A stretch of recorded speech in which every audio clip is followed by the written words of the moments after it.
Hi guys! Did I get my mic and my desktop audio in the right order? I've been trying to do like a nice little fade out and I still don't have it. Thank you, Druid. Man, today has gone by so fast. I accidentally overslept. This week we have been having these wonderful days, weather-wise. Temperature, humidity is like non-existent. We have about 5 of these days a year. And I think we had 2 back in the spring. Today's the 3rd day of it this week. It's supposed to go back up to miserable conditions this weekend, but I'm like, well, we've had our 5 great days for the year here in the East Coast. Yeah, I mean, between in the spring, it's like the wind and the rain, and then, the fall, it starts, getting cold, and then this time of year is hurricane season, and, knocking on wood, but, yeah, we're just usually don't get nice days in August, so it's been really nice, and of course, windows open, and it's perfect sleeping weather. So I think that's why I woke up really early this morning and I had to use the restroom. So I ran and did that, went back to sleep because I was like, oh, still hours to sleep. Next thing I know, my alarm has been going off for a long time. So maybe I needed it. This was a busy week. On Tuesday, I visited the Smithsonian American Art Museum, which you may know it as the Portrait Gallery. I don't know when all the changes came about, but at some point they kind of changed the name. Portrait Gallery is still there. They're kind of like they call themselves part of, I guess they kind of like sister organization themselves with the Renwick, which is another American. I mean, I think it's primarily American. Yeah, American art museum. I don't know how all that works. I used to be really up on Smithsonian stuff, but they have really raced forward into the 21st century, and they're doing some really cool stuff. One thing I'll mention is that there's a lot of conversation always ongoing, particularly in the social media sphere and things like live streams, where the question is asked, first of all, can you take pictures in a space like a museum? And if you do, what are your rights for using those pictures? And I kind of, I think it was back when I looked at, I'm trying to think, I think it was the, I can't remember now. One of the museum things I did. And somebody shared with me kind of like the terms of service for the museum, and it's like way down in some tiny fine print, like somewhere in the museum's website stuff, the bowels of the website. And it's basically like any pictures you take are to be used for personal use. And, you know, I know for smaller entities, I understand, particularly a museum that you have to pay to get into, because the thought process is people on social media go out and share everything, then people are going to be like, I don't have to go to the actual museum. So I think some smaller entities have always been like, well, you know, we rely on admissions, and, you know, we want to kind of keep things for that. So I get that, and I understand that, and I support that. I always look, you know, if you go to a small exhibit, I always kind of look to see, are there signs that say no photography? And if there aren't, you know, try to ask someone, is it okay? You know, and what can I do with these pictures? Whatever. It's just part of common courtesy in today's day and age. But long story short, what the Smithsonian American Art Museum has is signs on the wall in all the galleries that said photography encouraged, hashtag SAAM, which is telling you not only are they, you know, happy for you to take pictures, but that hashtag says they're happy for you to put it on social media so that people can, you know, see this. They see there's a hashtag. They'll go and look and see what else there is. And then hopefully they will come to the museum for, you know, the in-person experience.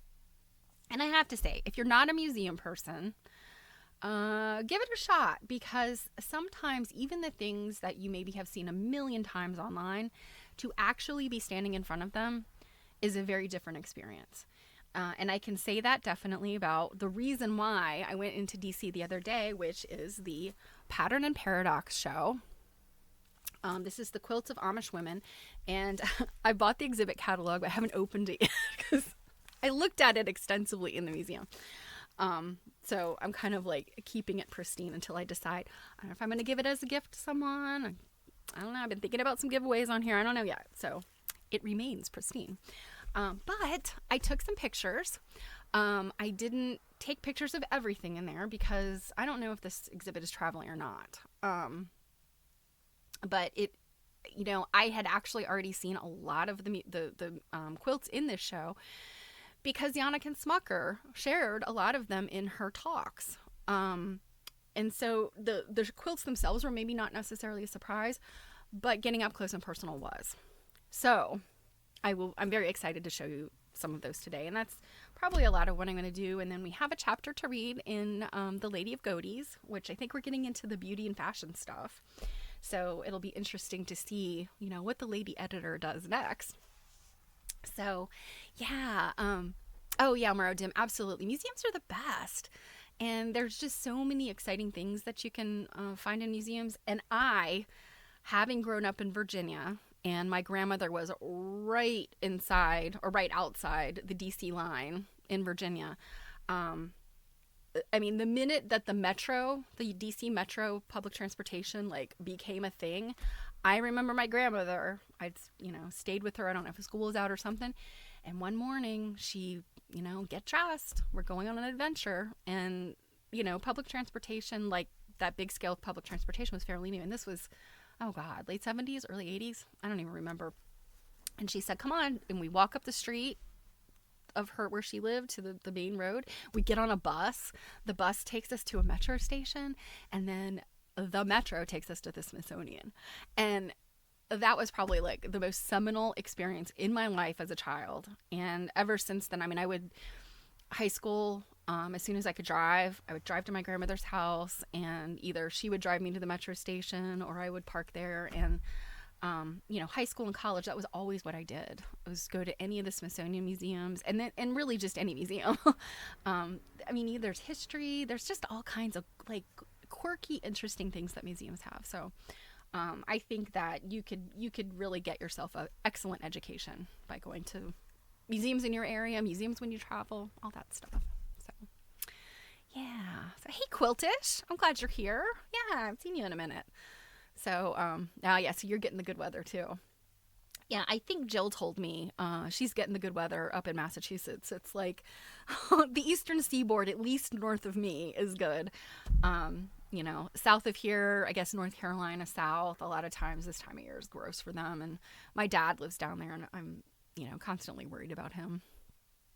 You know, so anyway, Mario Dim, hi. And I guess we got a small audience today, maybe some lurkers. Um, so yeah, couple things. Not going to spend a whole lot of time. Hey, Mod Art. Not going to spend a whole lot of time on announcements. Jill will be mad at me for that, but next week is my last normal week of streams before seminar.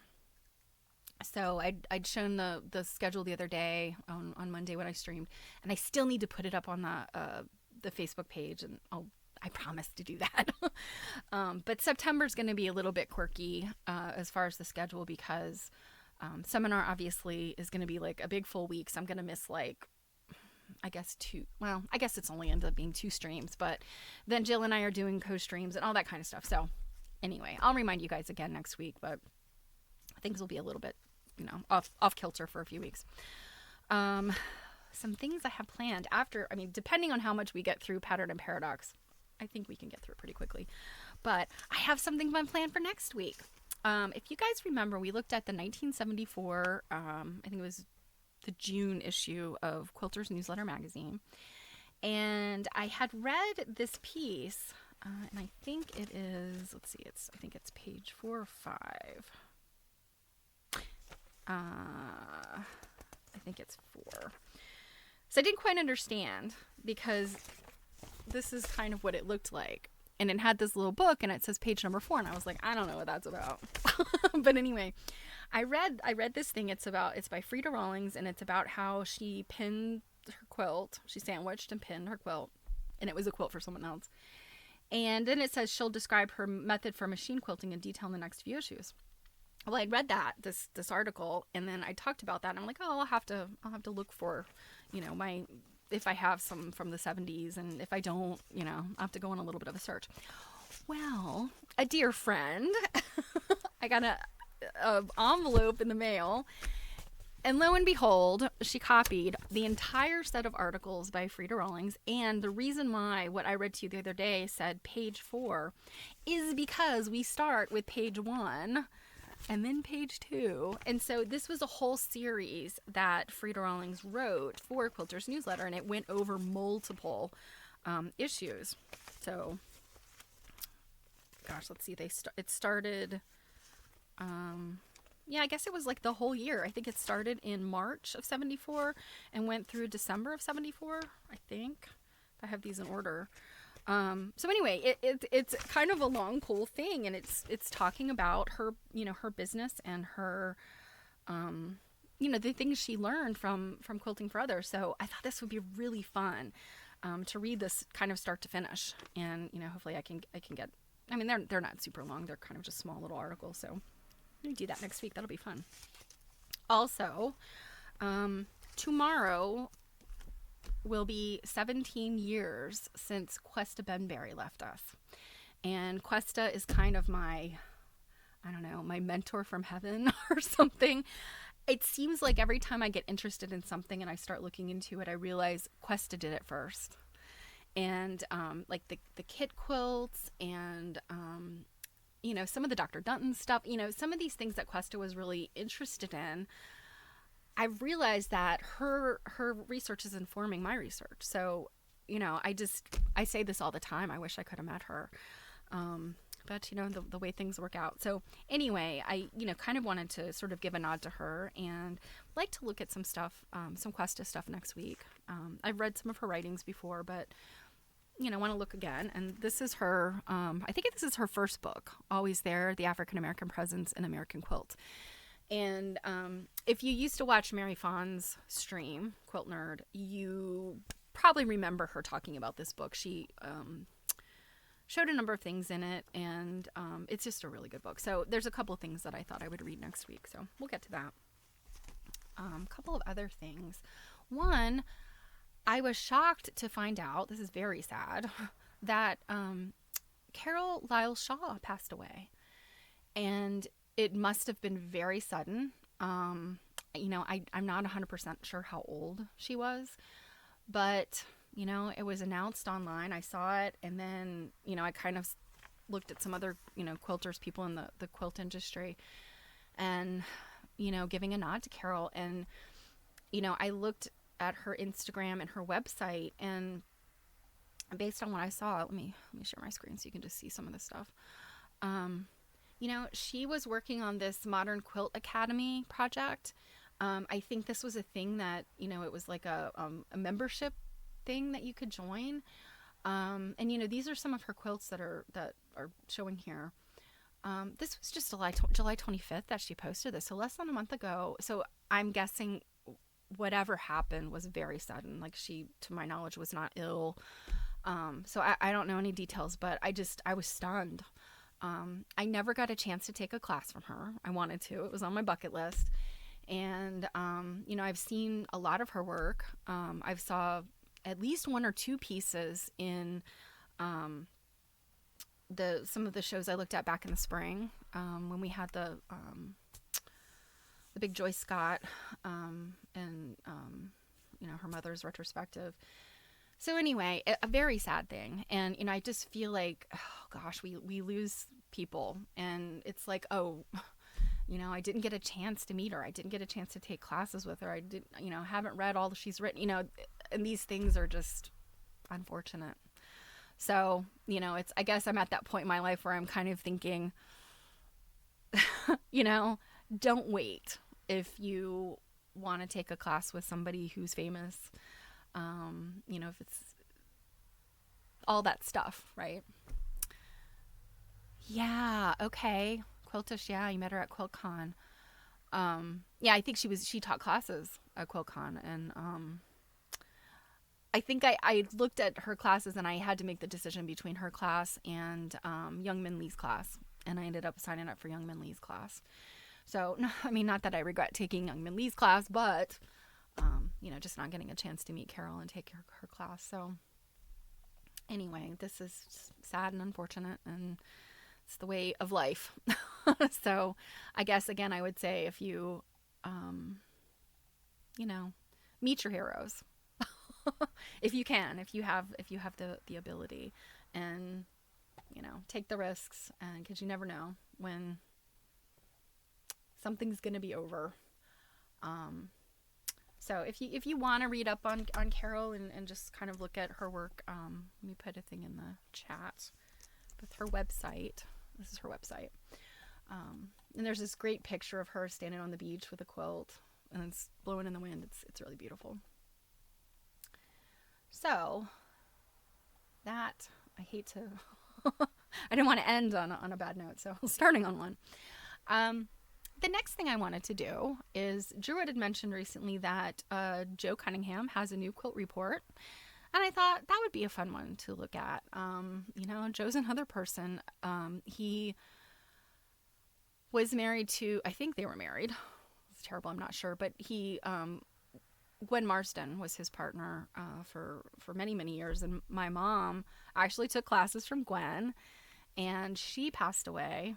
And Joe and Gwen had like a quilt retreat on, it was one of the islands in the Great Lakes. I don't think, it wasn't Washington Island, but it was somewhere in the Great Lakes, and it was one of my mom's bucket list items. And then they stopped doing their classes or retreat there, and then I think they split up.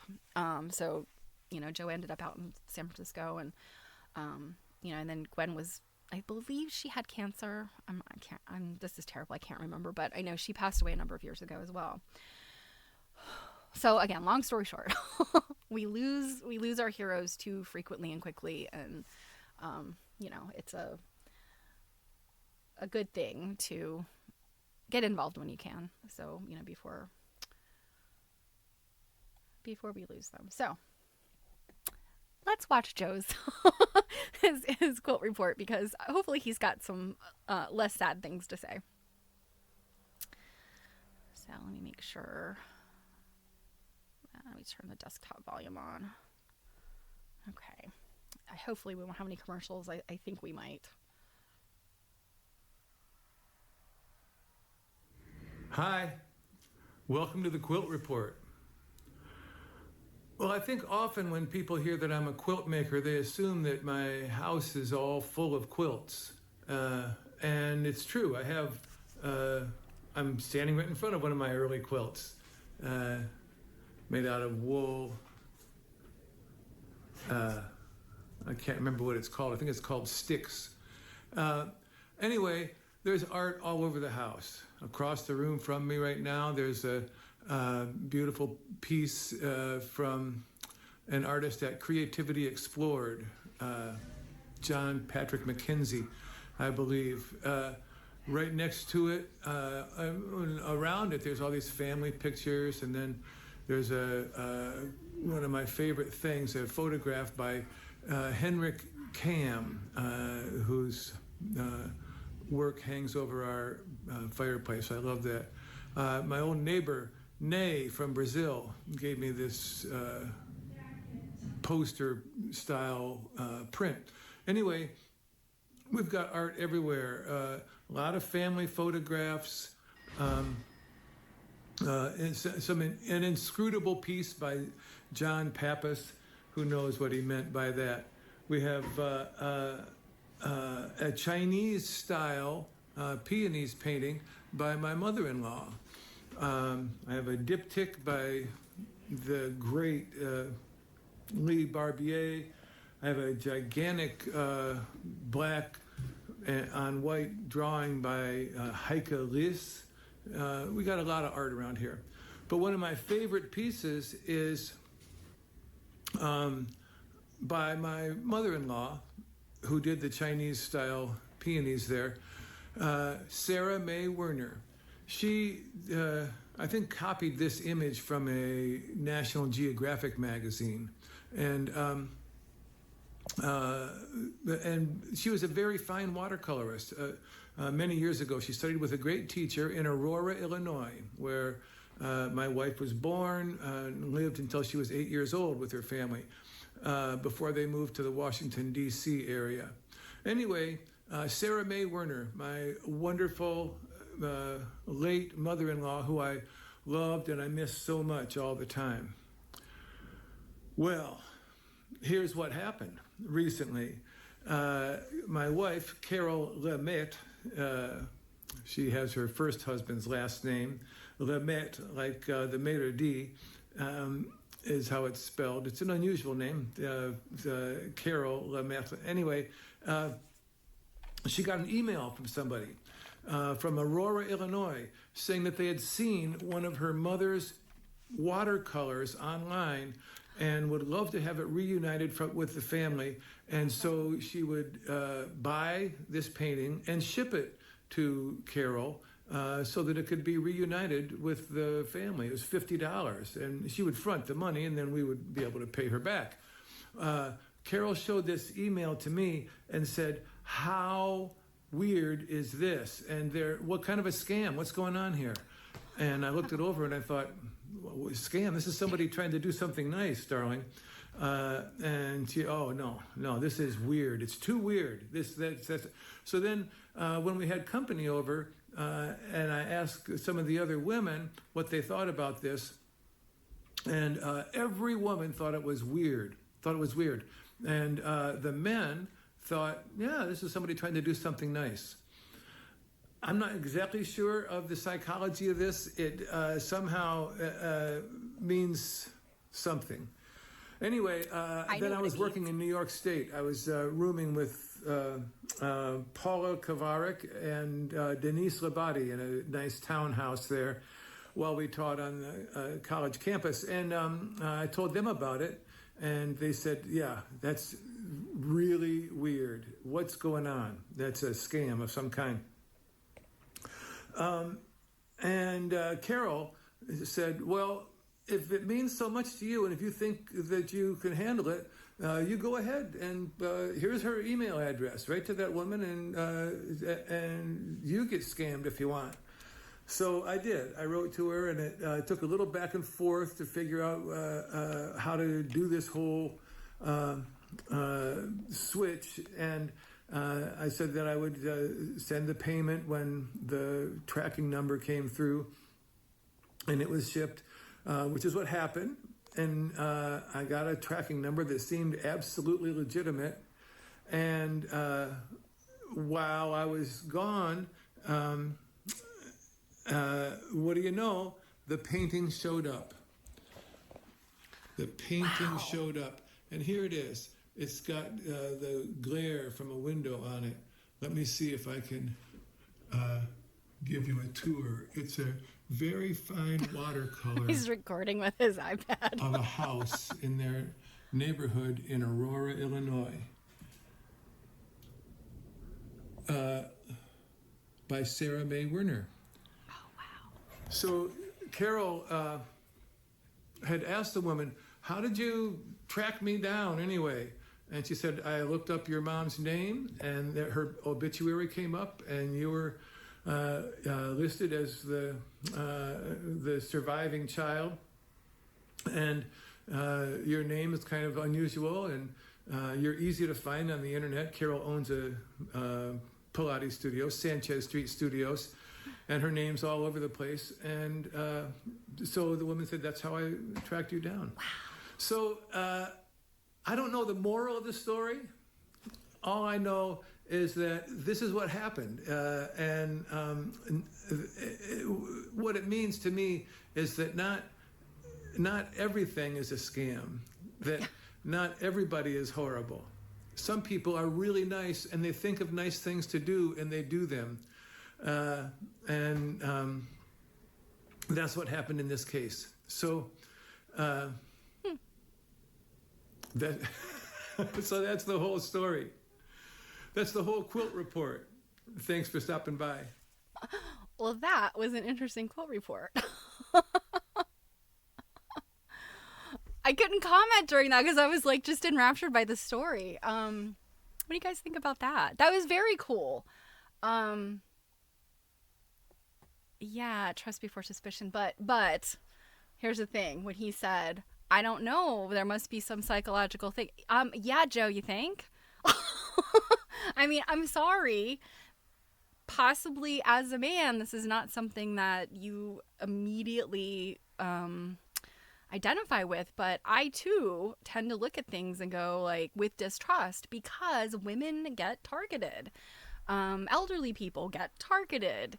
You know, and I think these are things I think women sometimes tend to be a little bit leery just because we have been victimized, unfortunately, you know, and I mean, but I don't want to be a downer. So, what an interesting story.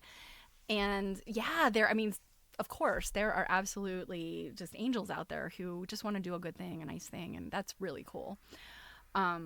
His mother-in-law was an incredible painter. I mean, those are beautiful watercolors. A friend of mine, he's actually a graphic designer, but he also is a very, very accomplished artist. And her watercolors remind me of his work a little bit.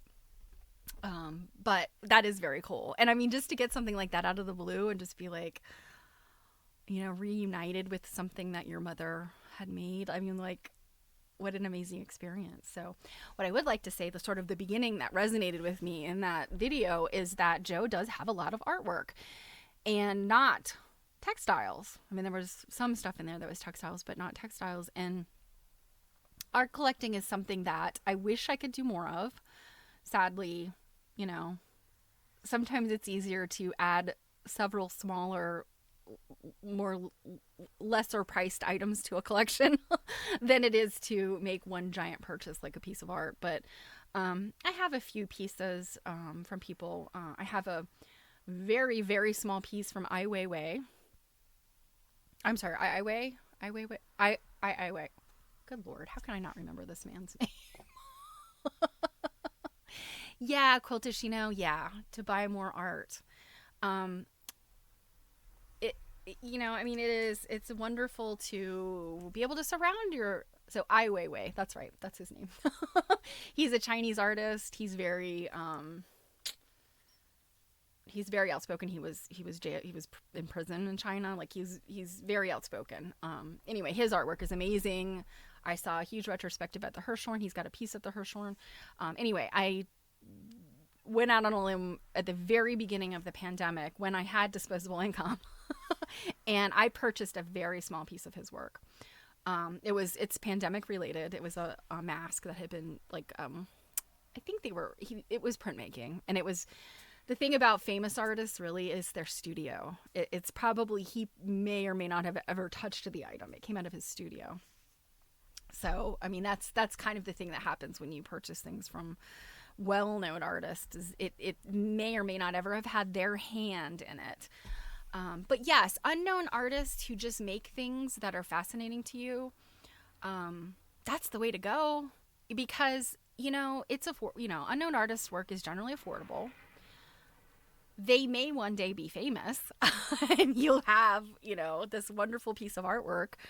But if they don't, if they die in obscurity, you still got to live life with this wonderful piece of artwork. So I think that people with lots of money and disposable income can invest in the Kandinskys and the Picassos and the Chihulis and all of those. And, the rest of us can support the little guys. And, I think it's more important to enjoy the artwork that you look at and surround yourself with than necessarily to look at it as an investment. And I think that's what separates the people who patronize big A art and the people who patronize little a art. And I think that, I don't want to get into a class discussion, but I want to say that, like, us, we're the little a art consumers. We don't have the money or the inclination to be involved in big A art, because big A art isn't really necessarily about how good the art is. It's more about, like, these social things and the investments and the money and all that stuff. So anyway, that was a long story, but I really appreciate the fact that he has artwork that is not quilts. And I think that people, one of the things that sometimes separates artists from collectors is what they have on their walls, because a person who does textile collections will, have quilts and things like that.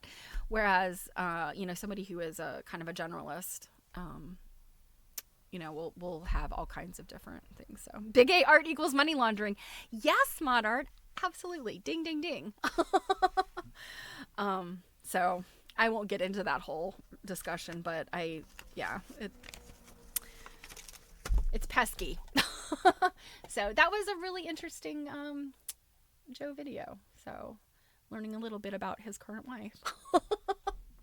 All right, so before I show you Pattern and Paradox, I wanted to mention that the DAR on Friday, November 1st and Saturday, November 2nd is having a symposium. I guess this is an annual symposium. And it is Making Meaning Memory, a Sewn in America symposium. And this is about the current, like, the big exhibit that's up right now. I have not had a chance to see it. And the reason I keep putting it off is because it's open for a long time this year. And I got to stop doing that.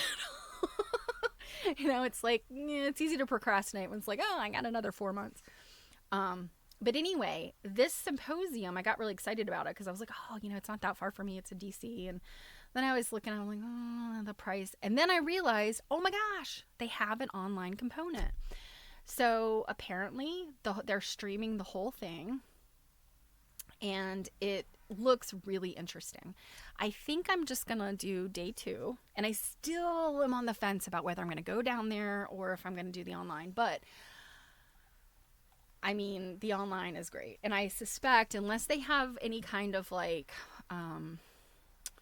bandwidth issues, like where they have to cap the number of people that are doing online, I suspect they'll keep that open for quite some time. And, anybody can get in there. So just wanted to share the Eventbrite link in case this is something that you want to look at. The one thing that's keeping me thinking I might go physically to it is that the end of day 2 includes a curator tour of the current exhibit. And so that would be Alden O'Brien. And I think I want to do that. So anyway, but I wanted to share, with everybody, this is something that, even if you don't live nearby, that you can fairly affordably. I want to say it's like, I don't know, I think it's like less than $50 a day if you're just doing the online piece, I think. So anyway, just wanted to share that and let you know. I mean, I'm thinking about it. I will definitely do the online if I don't go down there. So, all right, let's get to Pattern and Paradox. anxiously awaited this to show you. So I didn't take a picture of every single one of the placards, although I can say their placards were amazing. They had lots of information. And, the thing is, like, having listened to Yannick Smucker's presentations about pattern and paradox and just her general, Amish quilts, she's written books.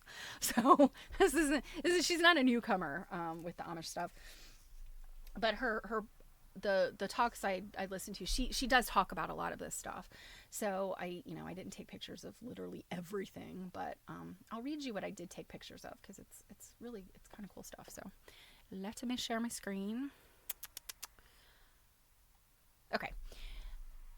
So walking in, they always have those big presentations. So this is Pattern and Paradox, the Quilts of Amish Women. And this is the statement. The quilts in this exhibition reveal a world riddled with paradox. The Amish women who painstakingly conceived, pieced, and quilted these bed coverings never intended for them to be viewed in a museum setting. In fact, they never intended their quilts to be seen as artworks at all. Pattern and Paradox reveals historical quilt making among the Amish as an aesthetic endeavor that walked a line between cultural and individual expression. Amid an array of inherent contradictions, Amish women devised a practice that twinned the plain with the spectacular, tradition with innovation, and a worldview grounded in humility with the creation of objects now regarded as extraordinary works of art. Now, as I'm reading this, I want you to think about, when somebody says Amish quilt to you, what pops in your head? Like, what is the image you see in your head when somebody says, imagine an Amish quilt? Think about that, and I think you're going to be surprised, as I was. In the late 19th century, Amish women adopted quilt making, an art form already well established elsewhere, and made it distinctly their own. They developed communal and familial preferences, with women sharing work, skills, and patterns. The quilts herein were all made between 1880 and the late 1940s. And I would say it's pretty heavy on early 20th century. So I would say many of the quilts I took pictures of, 1930s. So I think they were really heavy in that time period. So made between 1880 and the late 40s, in communities united by faith, shared values of conformity and humility, and a rejection of worldly society. When Amish quilts traveled into the mainstream world in the late 20th century, they developed a dual identity, part icon of Amish culture, part abstract artwork, with many art enthusiasts embracing them for their resemblance to modern paintings. This exhibition considers the unique role of Amish quilts in American art today, roughly a century after those in this collection were made.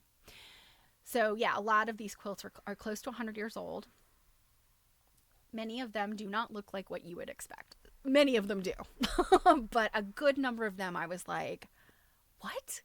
Like, I had no idea this was in, like, the Amish toolbox.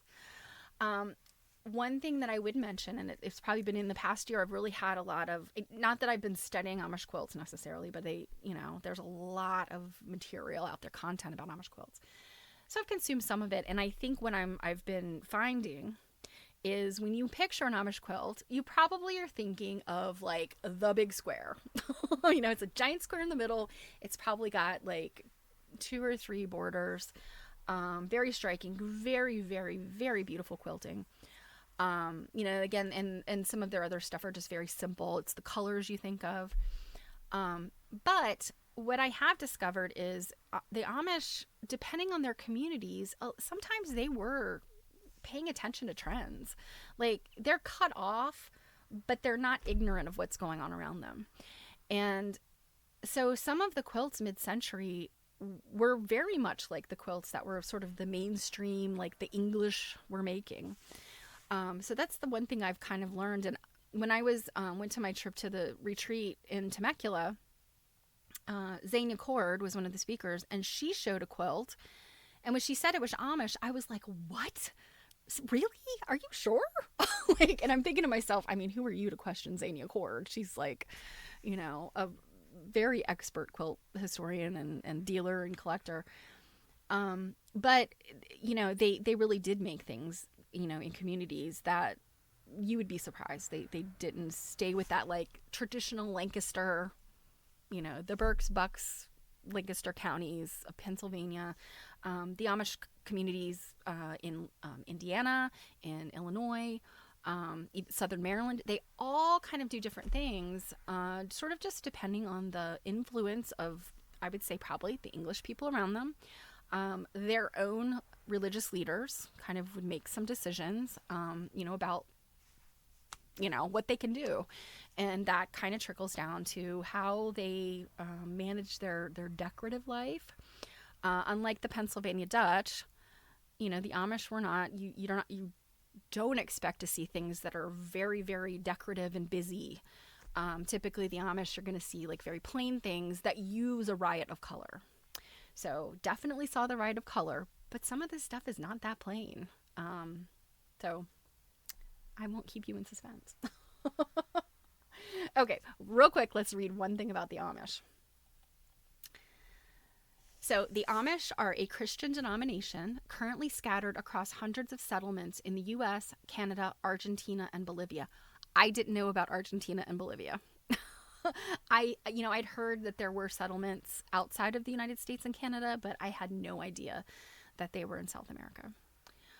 They are united by an ethos of pacifism, mutual aid, humility, conformity, and a clear separation from the secular world. And I think and listening to just a variety of people talk about the Amish and the Mennonites, the Amish and the Mennonites are kind of parallel to each other because they kind of come out of the same, religious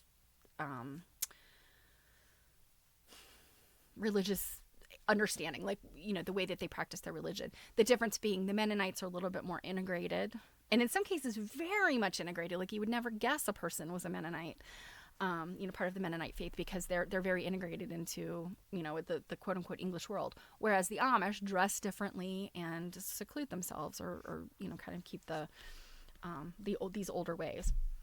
So anyway, all of these different communities are indeed very different. But you do still see Mennonite communities alongside Amish communities.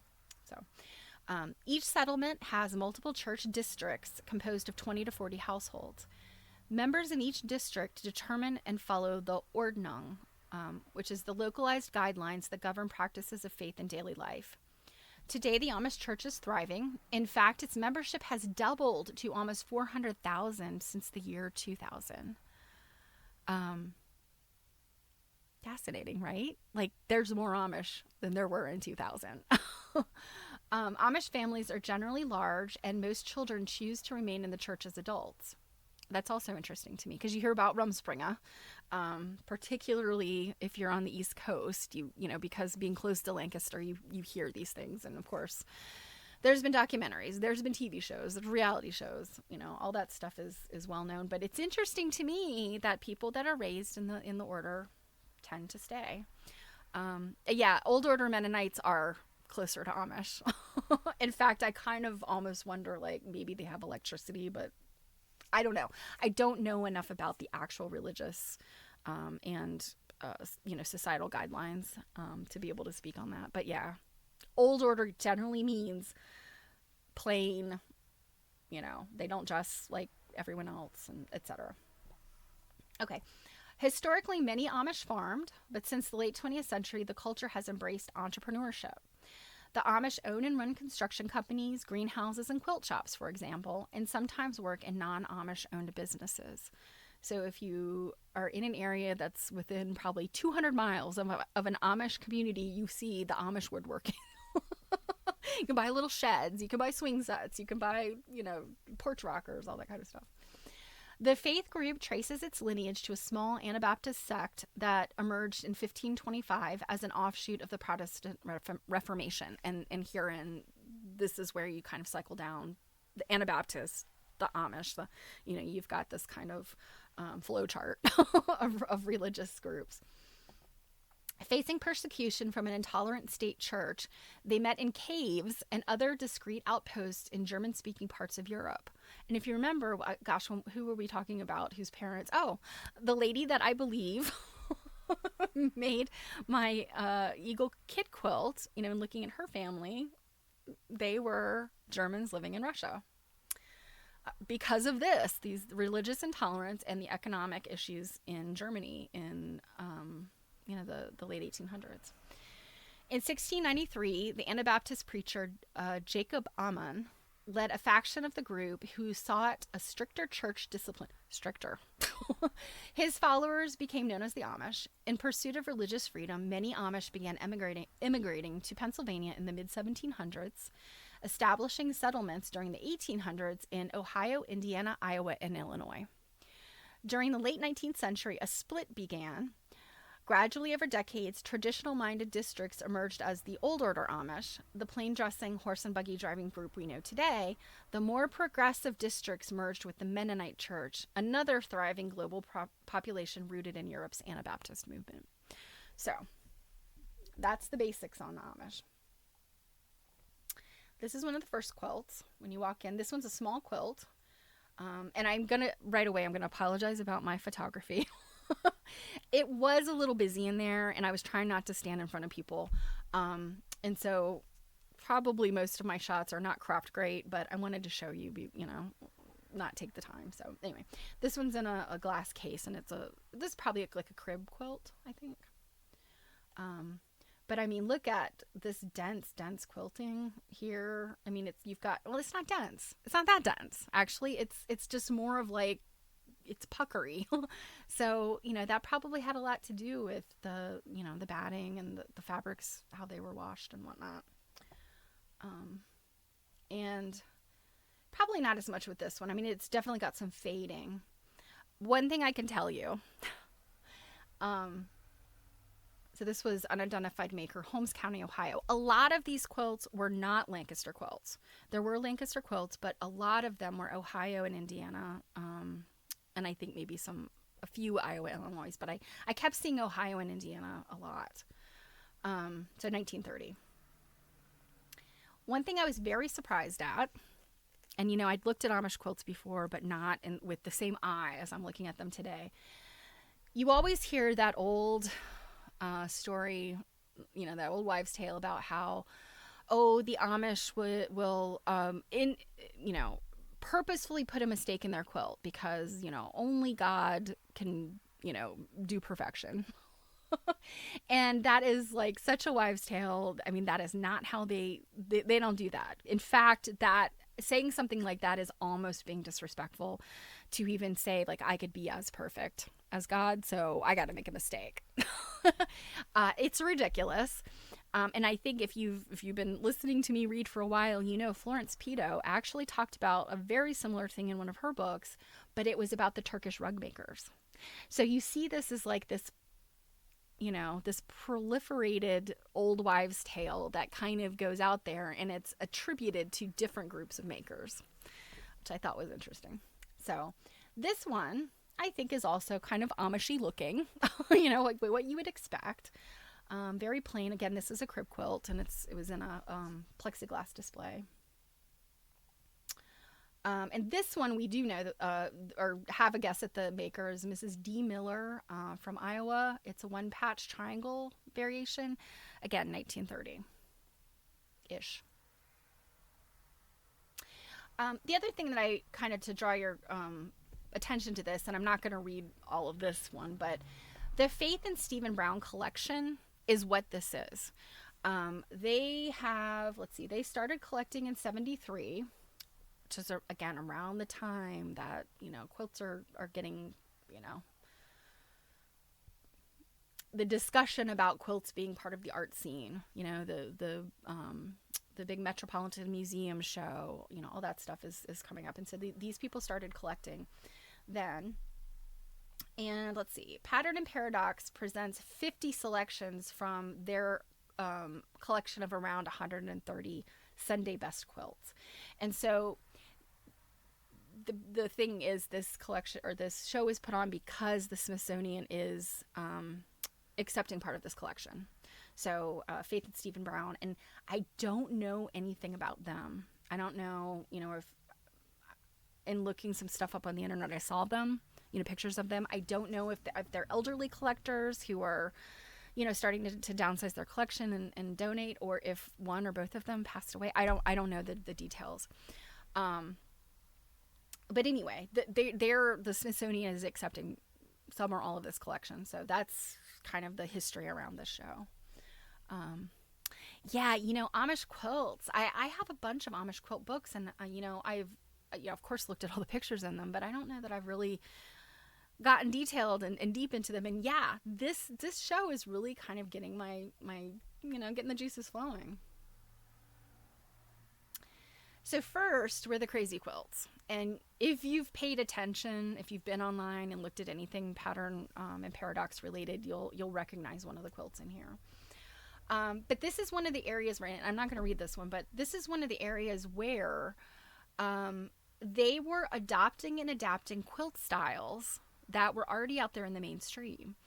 In this case, with the crazy quilts, they were doing the crazy quilts a little bit later, into the 20th century, when it had kind of already fallen out of favor with the general public. But their crazy quilts are really interesting. So this one, this looks like the kind of standard Amish fare that you'd see, but the blocks, instead of being like 9 patches set on point, which is what you might traditionally think of, you're seeing these crazy quilt blocks. And I'm like, how interesting. This is that big square. And when I said think of an Amish quilt, what does it look like? I don't know about you guys, but the big square with the narrow border and the big border is what I always think about with Amish quilts. Or this configuration, but these things are either 4 patches or 9 patches. That's the other thing that I think of. And my mom was very big into Amish quilts when I was growing up. She drafted a few patterns that were kind of Amish adjacent kind of look. And, I saw a lot of this stuff as a kid, and I could not care less back then. But I'm really glad I've met people like, reading Yannickin's books and met people that are really into Amish quilts and history have let me see something different than I really thought about as a kid. So this was attributed to Katie King, and it's considered a contained crazy because contained crazies are done in blocks, versus the whole all over pattern. And this is circa 1938. This one is the one you've probably seen if you've seen anything. It's on the cover of the book. And this is the close-up I took of it, but you can see it's got that big star that the Amish like, but then it's got all of these pieces that are done crazy style. And there's the quilt. And I think right, Druid? So I think this part that looks brown is actually darker than that. It's lighter colored than this black in here in the border, but the gallery, I think the challenge with taking pictures of quilts and textiles in galleries is because the way they do the lighting, they keep things like kind of dim a little bit, just, because light fades textiles. So you tend to see textiles in like dim galleries. So the color gets a little weird and off, but, just look, this is a Baptist fan quilting, and then you have this big medallion.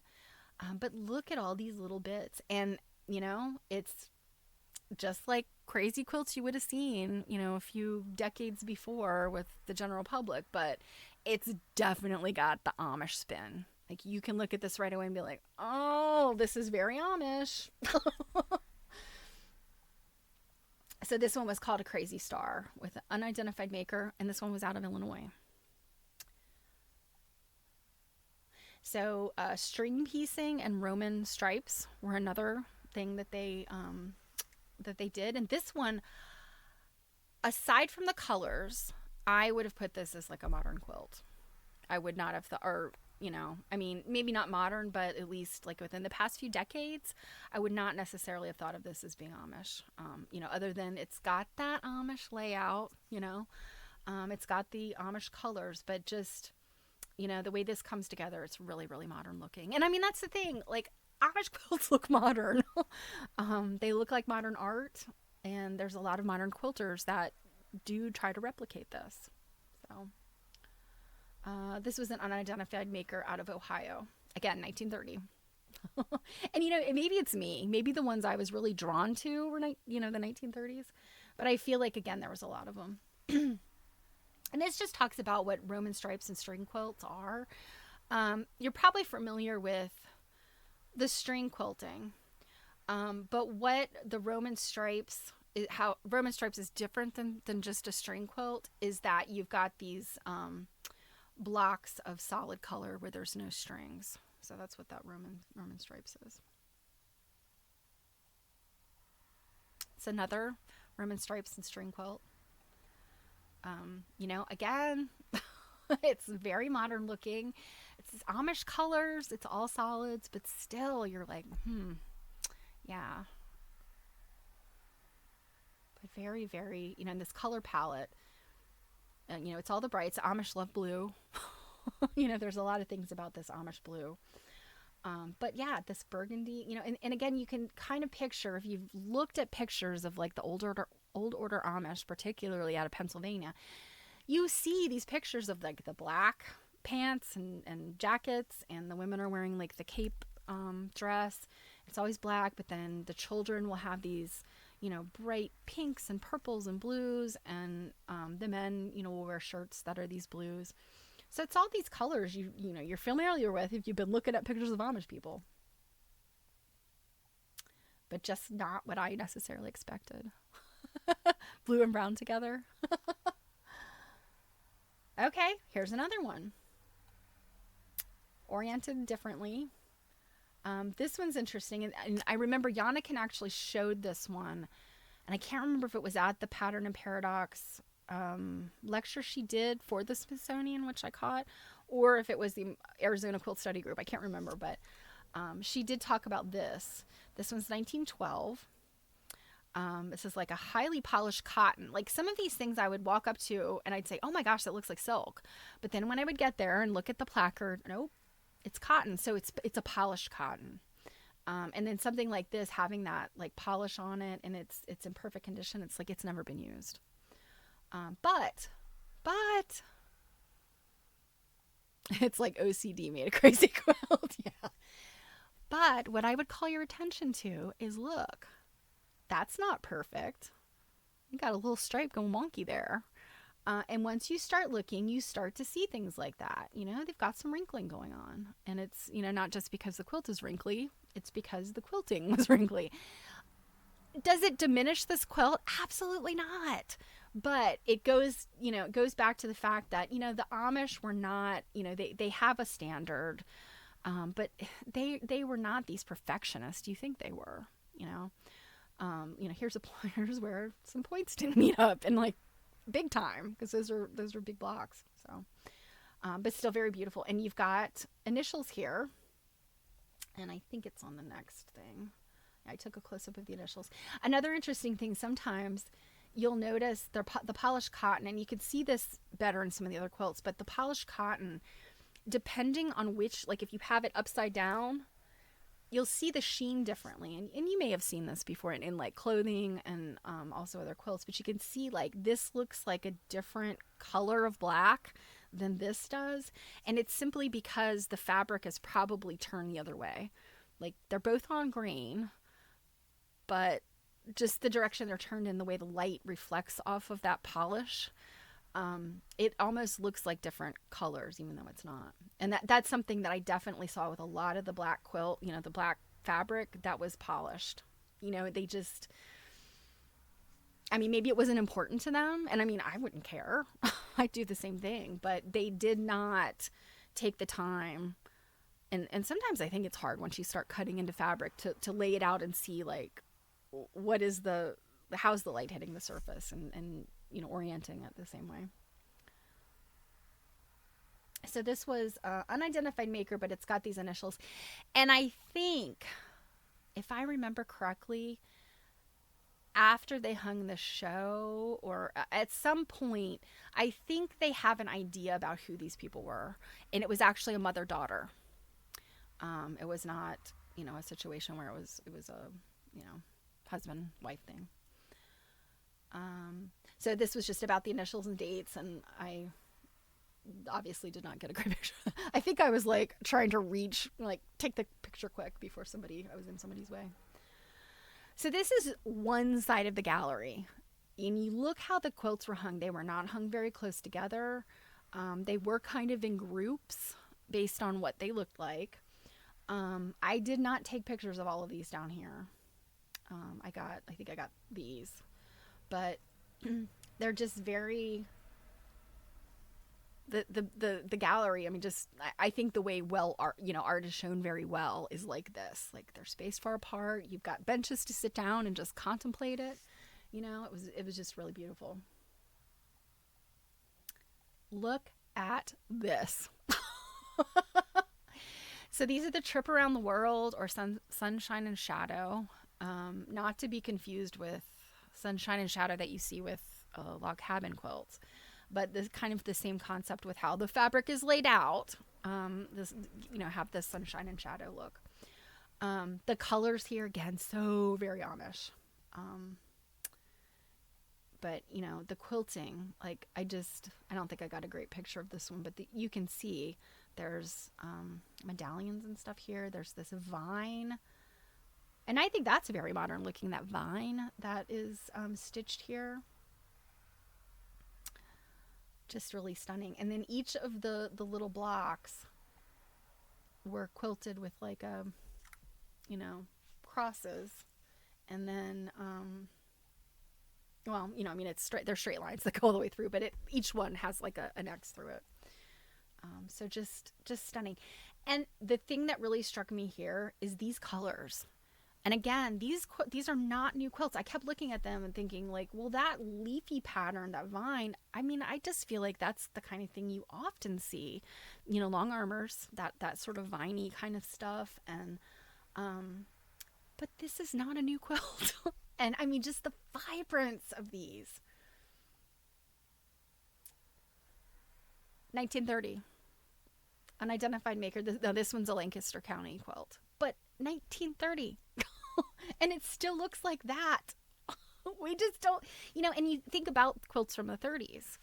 This quilt right here behind me, I'm, not 100% positive, but this is the kind of stuff that was popular in the 30s, this like Nile green. And you might see that green somewhere, but probably not. I mean, you've got different values of the colors than maybe were necessarily popular with the mainstream public. So here's a detail into those.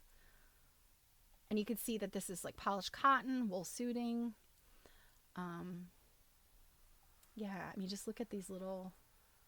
And this one is less densely quilted. Some of them are very densely quilted. But I still, like, again, I just I can't stop talking about how vibrant.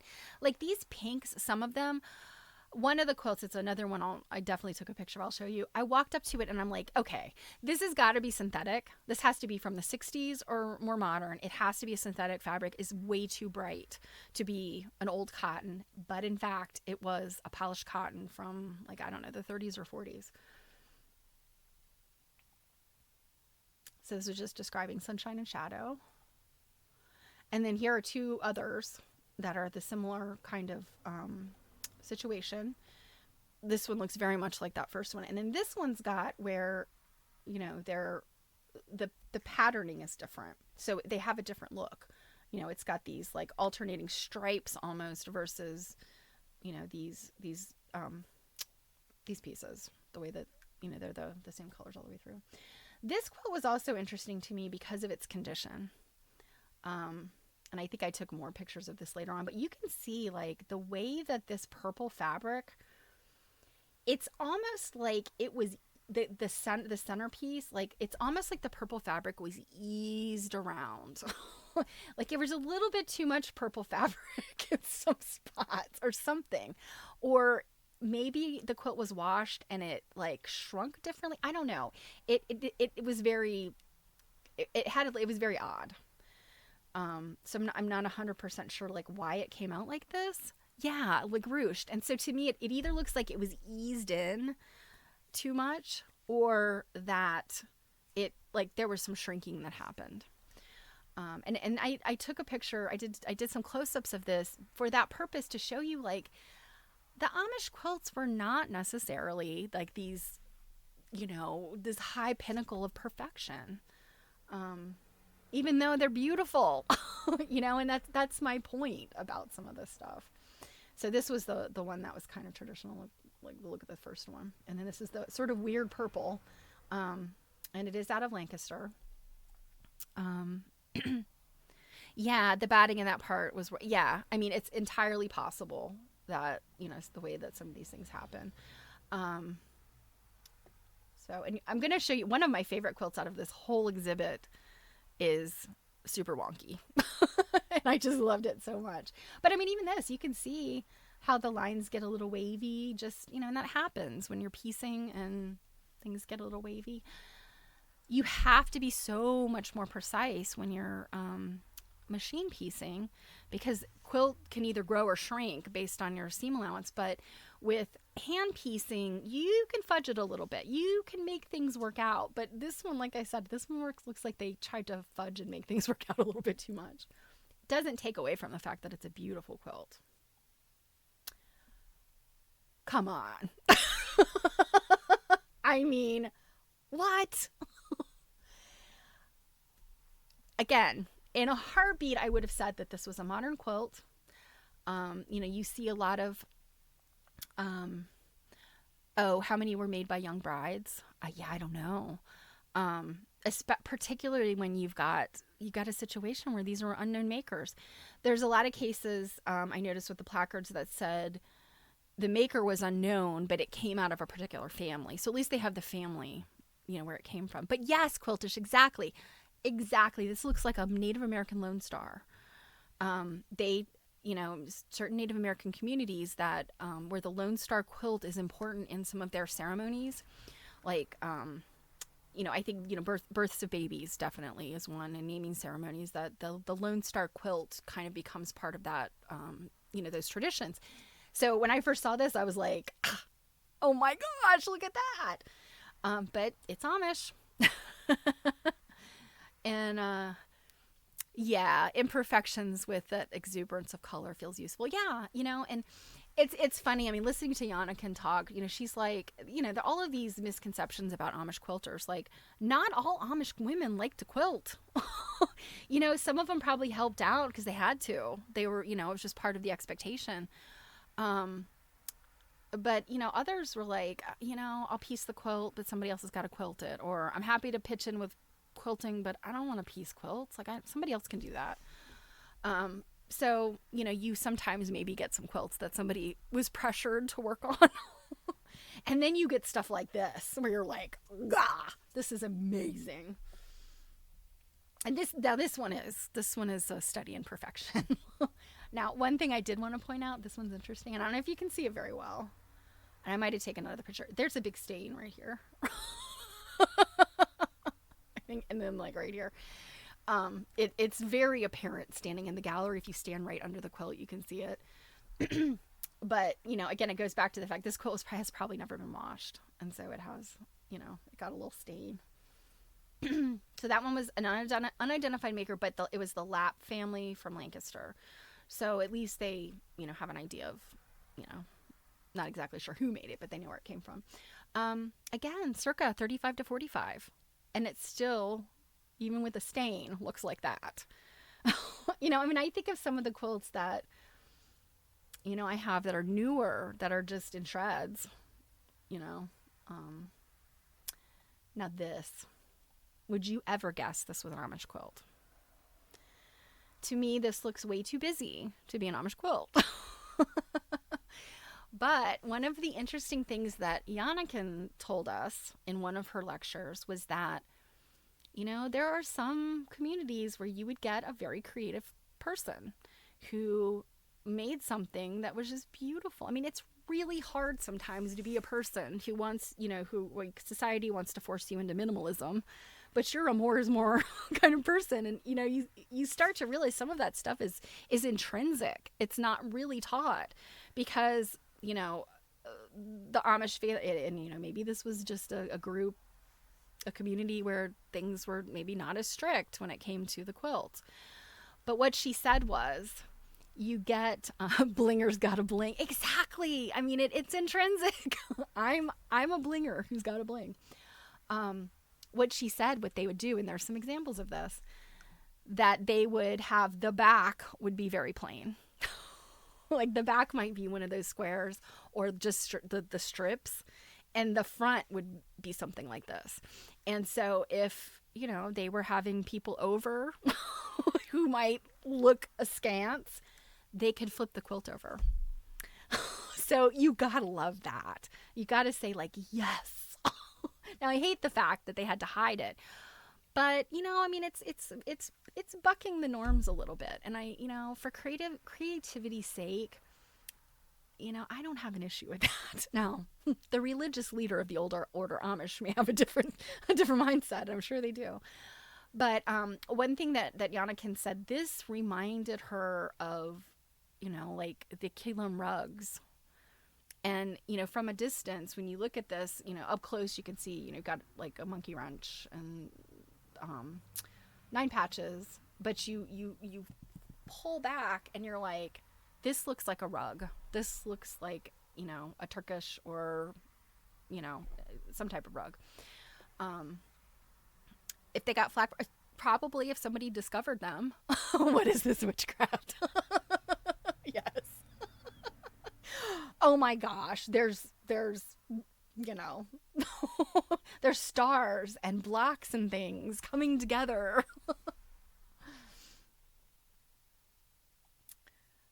This was another one, and this one had silk in it. That was the other interesting thing. So there's 59 patches, 21 monkey wrenches, 9 8-pointed stars. So yeah, so got to give her kudos. Okay, so here is one of the ones where you've got different things going on the front of the back. This one is probably this one was probably not used in that way. Like, you know, it may have been two-sided to be able to give different looks, but I don't think they weren't trying to hide anything with this particular quilt. But you can see, I mean, it was very traditional.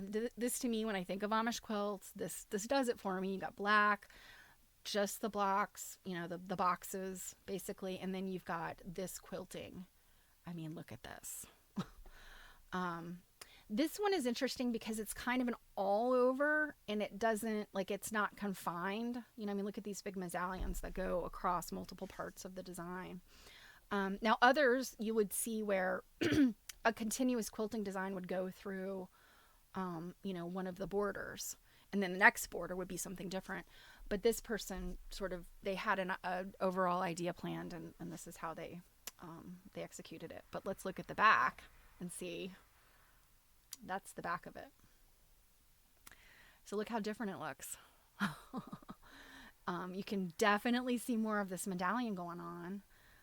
This stuff around the edges kind of recedes a little bit, but and then you have this one little piece, this one little square up there. They probably ran out and had to use something close.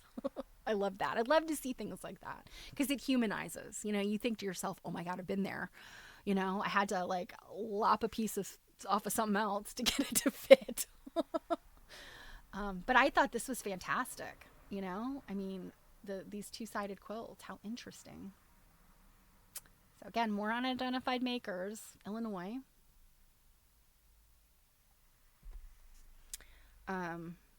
This one, very traditional, what you think of, at least what I think of with Amish quilts.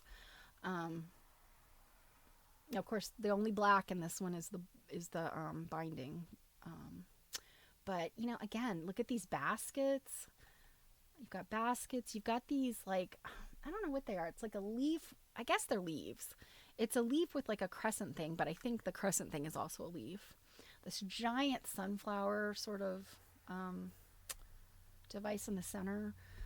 You know, again, just really stunning quilting. And a lot of the quilting that I saw seemed to be either by the same hand or consistently. You know, you didn't have a person that was like, you know, making the big wonky stitches, whereas other stitching was nice.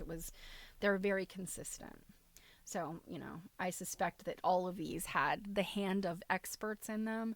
Um, it there wasn't a whole lot of. I mean, these were Sunday best quilts. These were all very good. So that was a Lancaster County. And a little piece about the center square. Center square quilts, sometimes referred to as plain quilts, offer a generous surface for foregrounding quilting motifs and tiny uniform stitches. Frames and corner blocks often surround an interior section.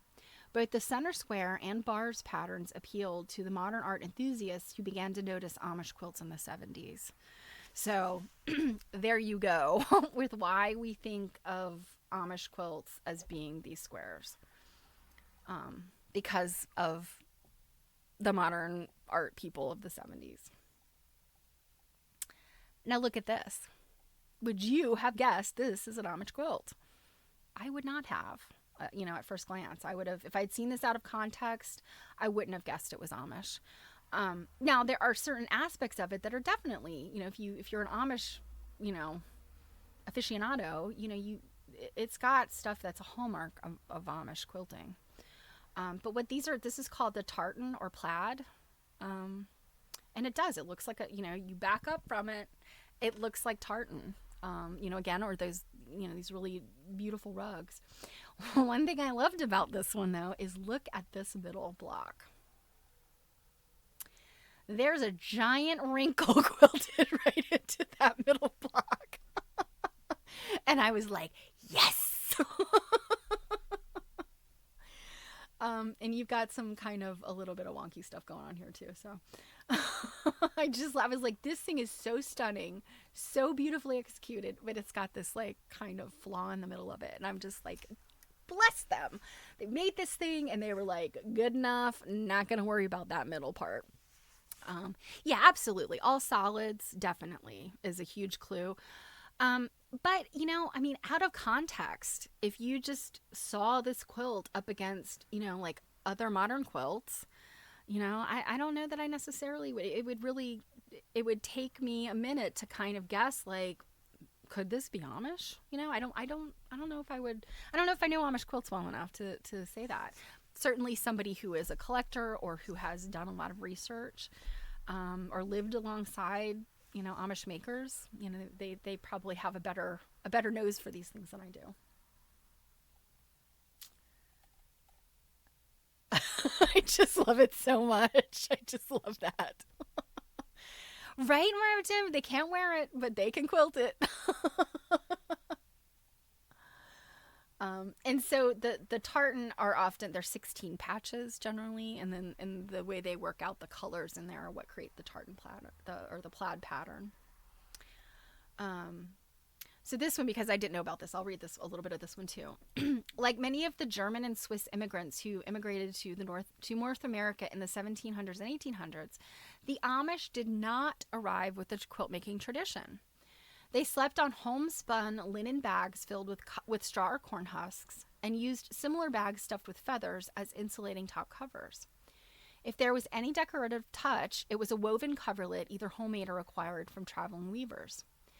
These 16-patch quilts resemble such woven coverlets. So they were looking at the woven coverlets that they bought for keeping warm, in which irregularly spaced repeating stripes cross at right angles.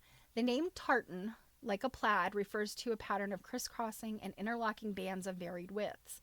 It is unlikely that the Amish used this pattern name.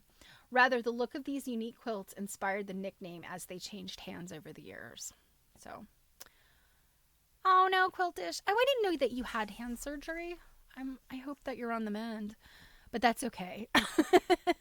Don't worry about it. I can read. I can read what fat finger typing, because I do it all the time. Yeah, so plaid just meant blanket. Okay.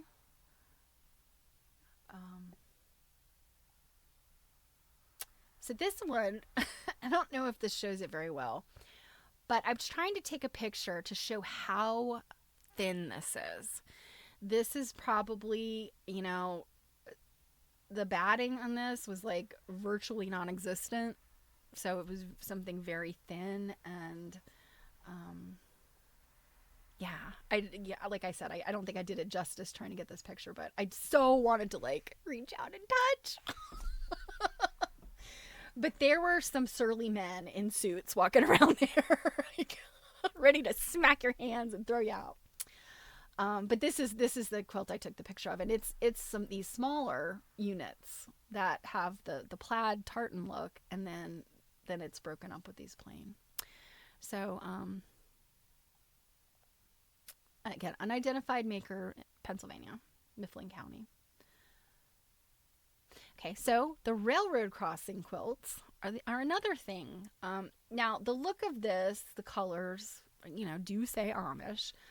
But this tiny, tiny detailed, these little triangles in here.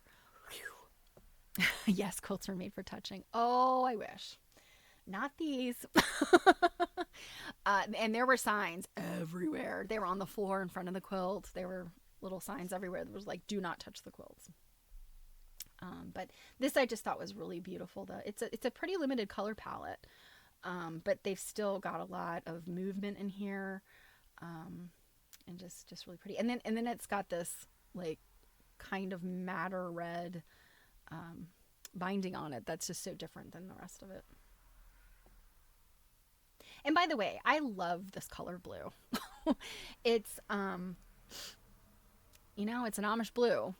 It reminds me, it's not quite as intense or dark as, say, cyanotype, like that cyanotype blue, or Ives Klein blue, which is another one.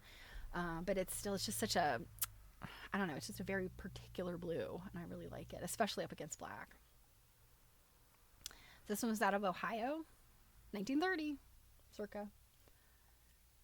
Here's another one. And it's the same concept. It's like the exact same concept, but how different it looks because of the colors.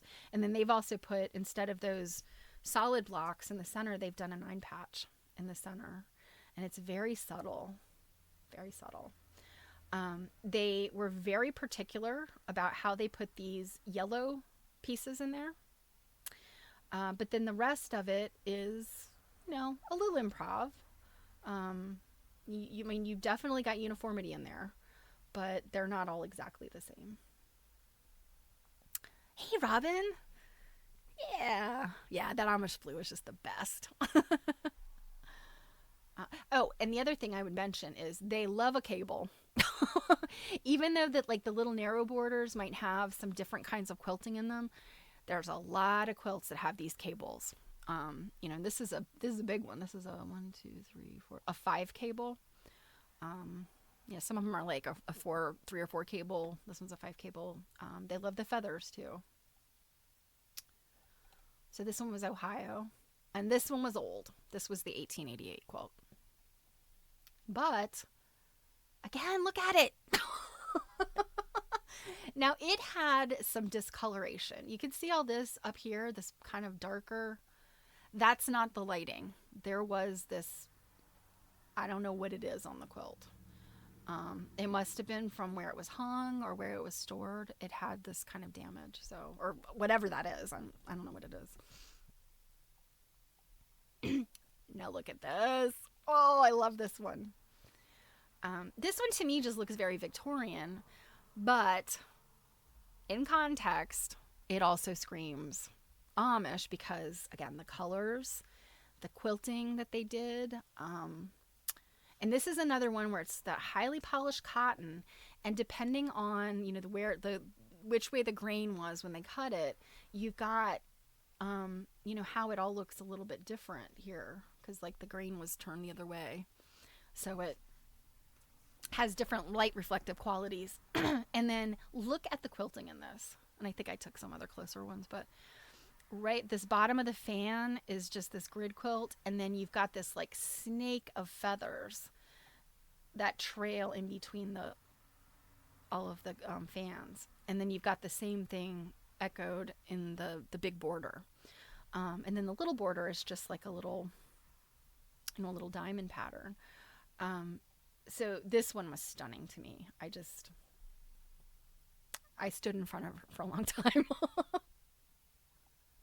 Here's the close up of it. You can see, and it's very simple.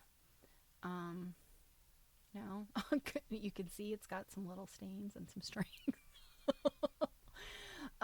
But yeah, this is just so, and you know, again, it's got that Victorian vibe to it, that late 1800s vibe to it. But when you really look at it, you're like, okay, there's no prints in here, you know, and the quilting is so dense and beautiful. Obviously, I took a lot of pictures of it. And here's where you can see that. And this is a little bit different. This is like it's like a single cable that's been superimposed on top of another cable.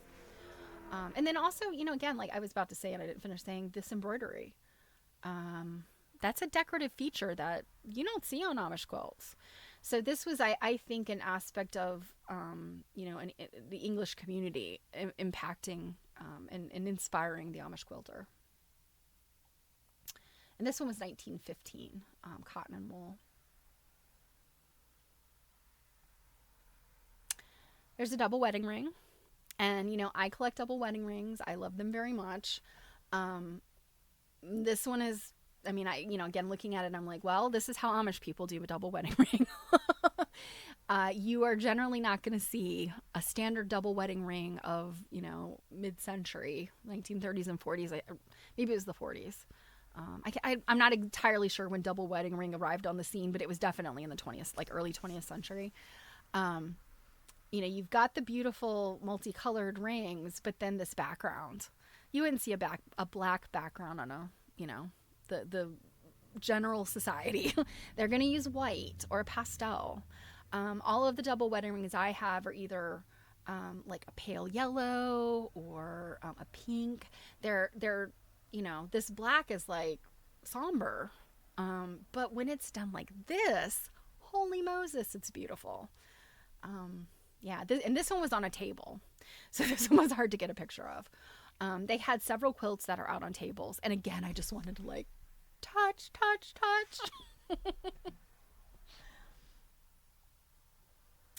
So this one was Holmes County, Ohio, 1940 to 1950. So again, I think if I can remember, double wedding rings were really popular, like around the war years. And so you've again probably got mainstream affecting the work of the Amish, and they did it their way. Now here's I think this is barn raising. This is your log cabins. And what I really loved about this one, aside from, you know, it's stunning, but look at, I mean, this is very, like, I don't want to say crude or primitive, but this definitely has the mark of the hand on it. You know, you can just kind of see, you can imagine a person working on this. And it's, you know, the little strips are not perfect. A lot of the center squares are not perfectly square. This one was also in a plexiglass. It's a crib size, kind of a larger crib size quilt. I think it's narrower and longer. So, you know, it may have been made to fit a particular, like a cradle or something, but stunning to look at. Maybe a child, maybe absolutely. This could have been a younger person. You know, there's a lot of things that we can consider with what we see. This one was what we can say with certainty. This was not a master quilter. This was not the person that made that Lone Star. But still, nonetheless, stunning and beautiful to look at. Unfortunately, I get a lot of glare because of that plexi, but you could see a little bit of differences, like in the dye lots, I think, with this blue. I think we may not get to reading today. So this one was out of Illinois. And talking about the log cabin, they did love log cabins. And now look at this. This is another one of those two-sided quilts. This one perhaps was a little too busy for the community. I don't know. I think the quilting is a little bit hard to see on this one because of the lighting, but try trying to remember. This one does not have a cable. I don't think it's got this kind of narrow little cable along the narrow border. But yeah, this riot of color in these. And I'm trying to remember. Yeah, this one they're all just half square triangles that are turned to do this. I can't remember what they call this, because there are the ocean waves. It kind of uses the same layout, but I think with the colors that this one is not ocean waves. We'll see. I know I took a picture of the placard. So yeah, Christmas candy, a party quilt. Yeah. Oh, what was Robin? I missed it. That was someone who had no desire to make a quilt. You're talking about that log cabin, yeah. Okay, so here's some close-ups. Oh, you can see a little bit of so these had like a medallion. That's the back of that one. So you can see this, the beautiful pattern created by that front, but this is much plainer. So I don't know. I don't know. This could be conjecture, but I feel like this could be one where maybe this was a little too much of a riot for the community. And so, when the stuffy people are over, we have to put this plainer one out. This one's still bright, and this reminds me, this has got the Gee's Bend vibes, right? It's got the they're calling it these center squares for Amish, but this is housetop with the Gee's Bend stuff. So, you can see that there's some similarities. A riot. Yeah, from when the bishop drops in. Okay, so they did call this one Ocean Waves. I didn't remember that they did call this Ocean Waves with the framed square in the back. 1920. Look at that again. Can you believe that's from 1920? 100 years ago. And I didn't take a picture of this, but look at that one right there is a log cabin too. Okay, so now we're getting into the ocean waves, and the ocean waves were actually my favorite. This one's a little bit more like that one we just looked at with the real riot of color. This one, I think, was this the one that had kind of an interesting quilting, and it's just really hard to see, unfortunately. Black is very difficult to, solid white quilts and solid black quilts are very hard to take pictures of. But yeah, this was some kind of like a floral sort of, like a tulipy kind of motif, I think. The picture just didn't do it justice.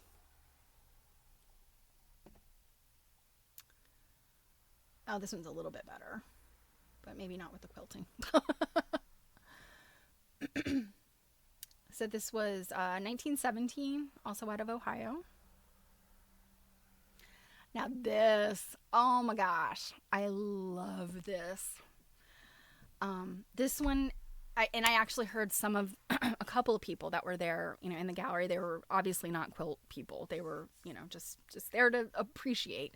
And they were like, oh my gosh, it's like a optical illusion.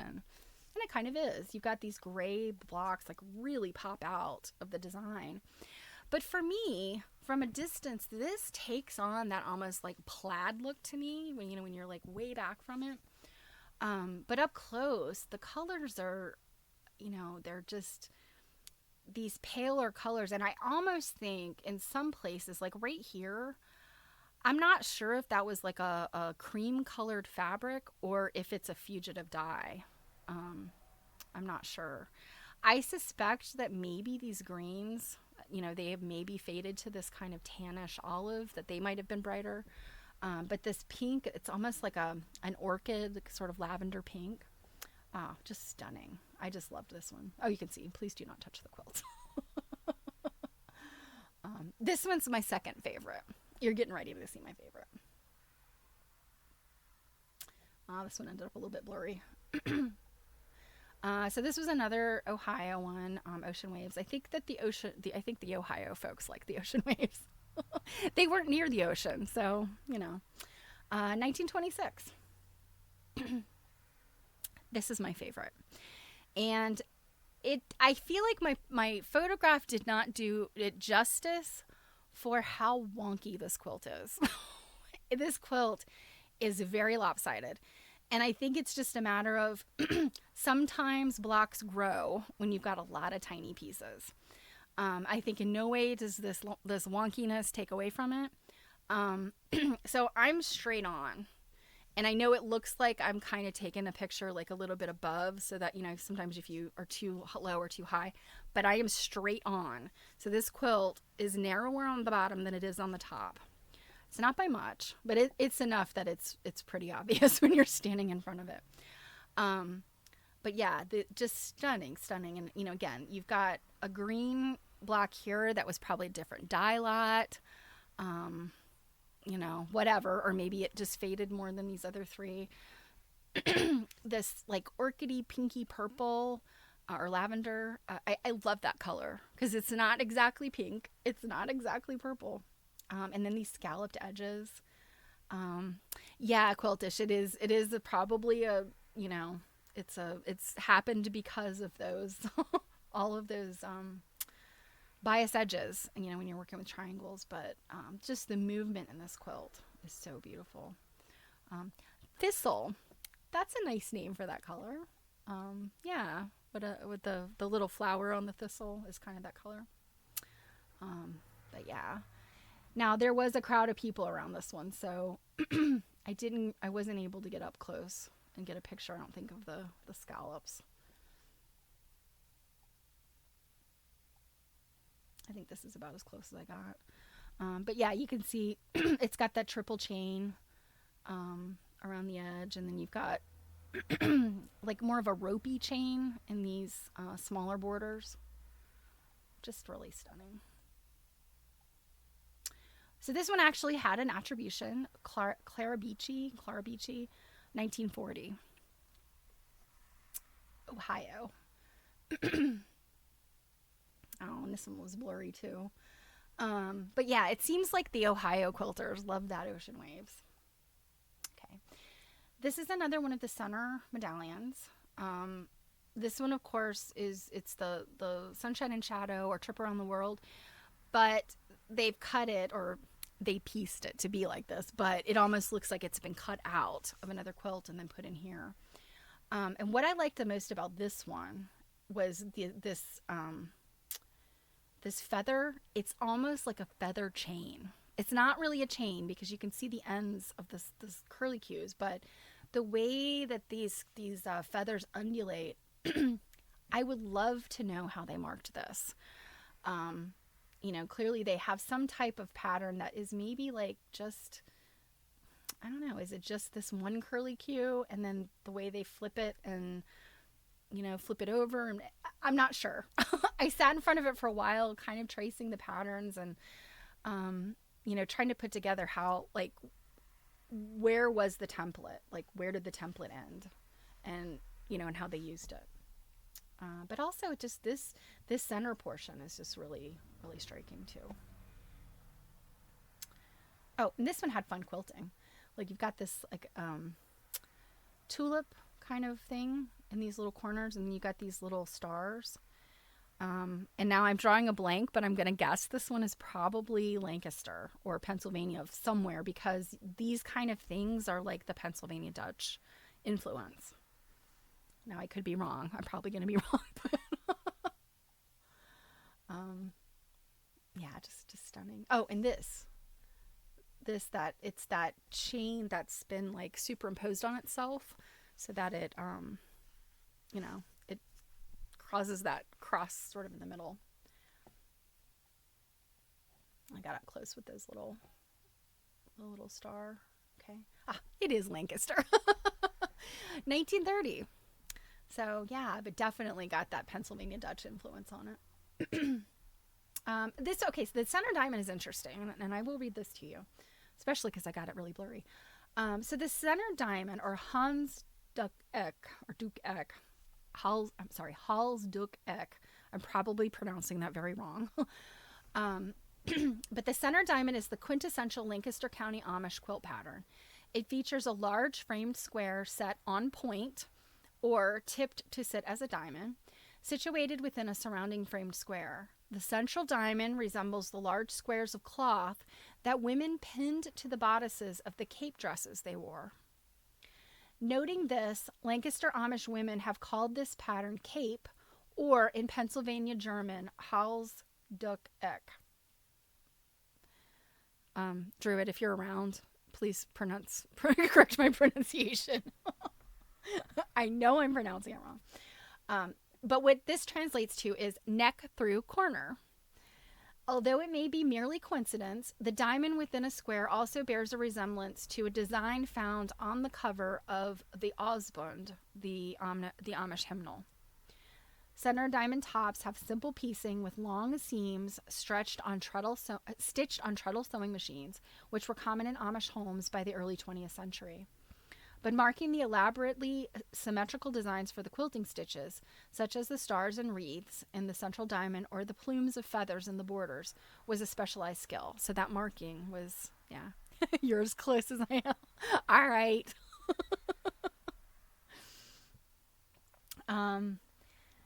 So likely exchanged areas of expertise with family and friends. So yeah, this was something that, yes, translates to neck through corner. Yeah.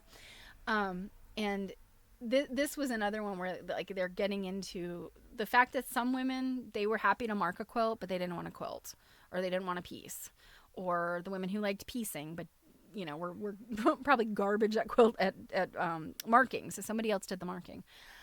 If I remember correctly, Yannick Smucker's grandmother, a Mennonite, but she did marking. Like that was her specialty. She, didn't piece, but could mark quilting designs. This, I mean, words do not even look at the quilting in this.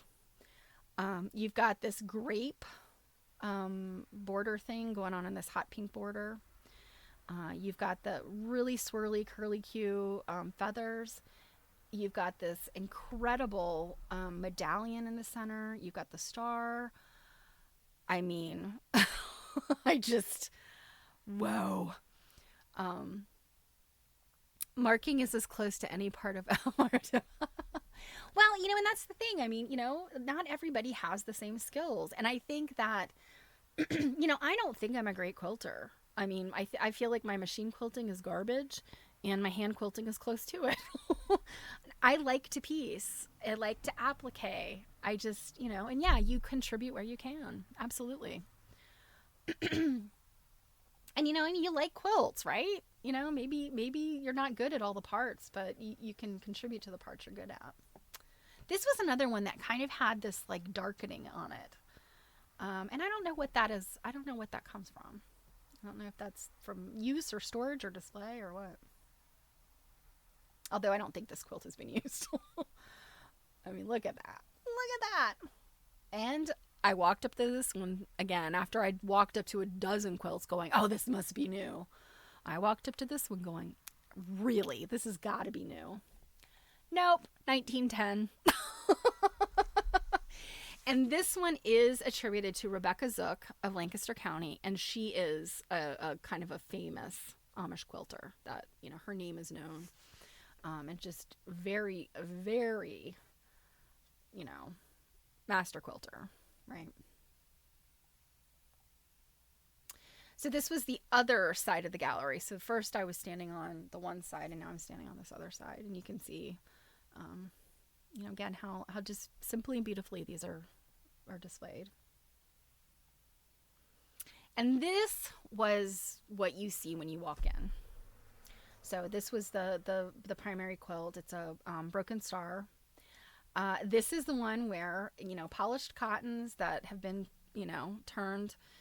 So you've got sort of different light play on the black pieces. But, oh my goodness.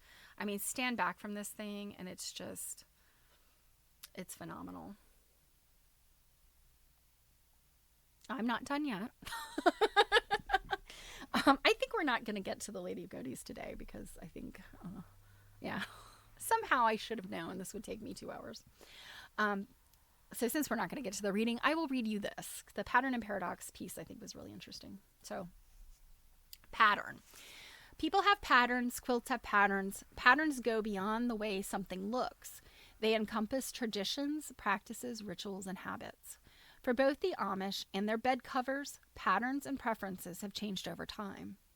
Before the United States industrialized, the patterns of Amish life and those of mainstream society had considerable overlay.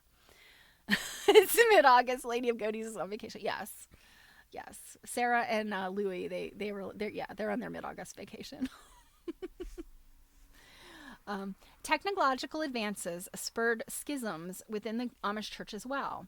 Use of lightning rods. This actually was something I read not long ago in a historical book. It was written, I think, in the 1930s by I think she was Moravian, but she lived there in around Lancaster, and she studied the Amish. She was really interested in them, and I think I remember her mentioning like there was some beef over whether lightning rods were okay.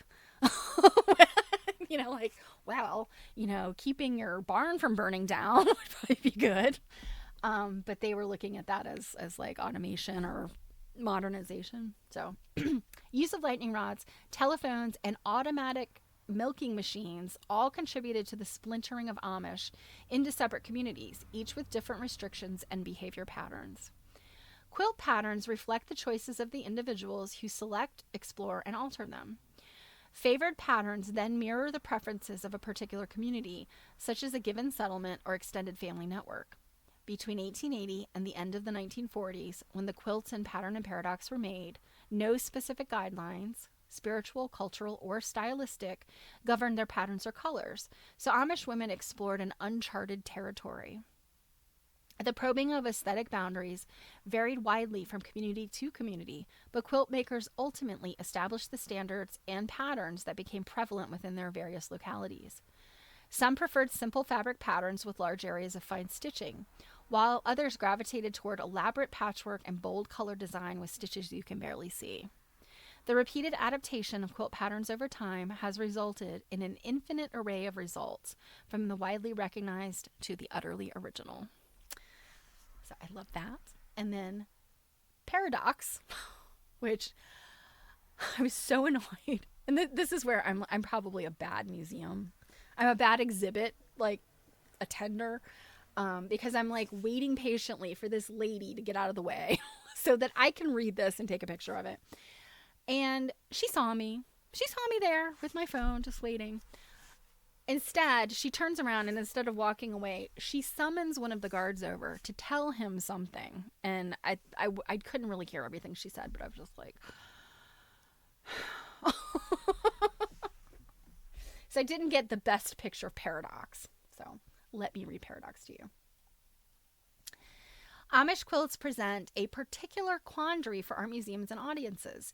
Their makers reject notions of art and artistry alike. Yet here we see objects of originality made to cover beds and be given as family gifts, hanging on the walls like paintings. Amish women took up quilting in the late 19th century at a time when Americans generally considered it an old-fashioned practice. That piece of it is really interesting to me because, like we read earlier, the Amish did not show up, to Pennsylvania with any kind of quilt making history.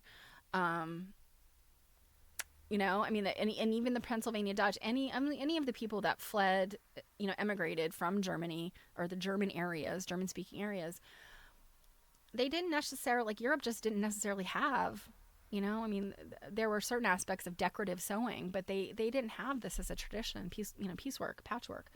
So, they're relative latecomers, really, and that's what's so interesting to me, that they just made this big splash, even though, they were picking something up based on the place they went to.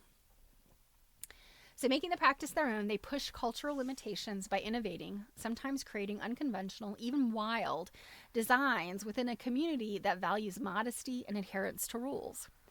Paradoxically, such quilts reflect individual pride within a culture of conformity and humility. By the late 20th century, museums were showing Amish quilts with increasing frequency. A rift then arose between how their makers understood their quilts and how mainstream culture repositioned them as artworks and commodities.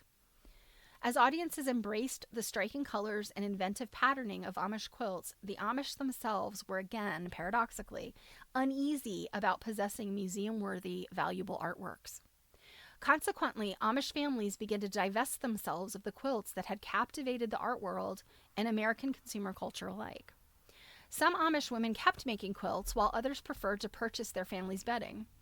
Some rejected the old dark quilts the art world so relished and shifted to lighter and brighter colors for their own quilts. Others, in more conservative communities, continued the older ways, and many Amish women began making quilts for outsiders as a source of income.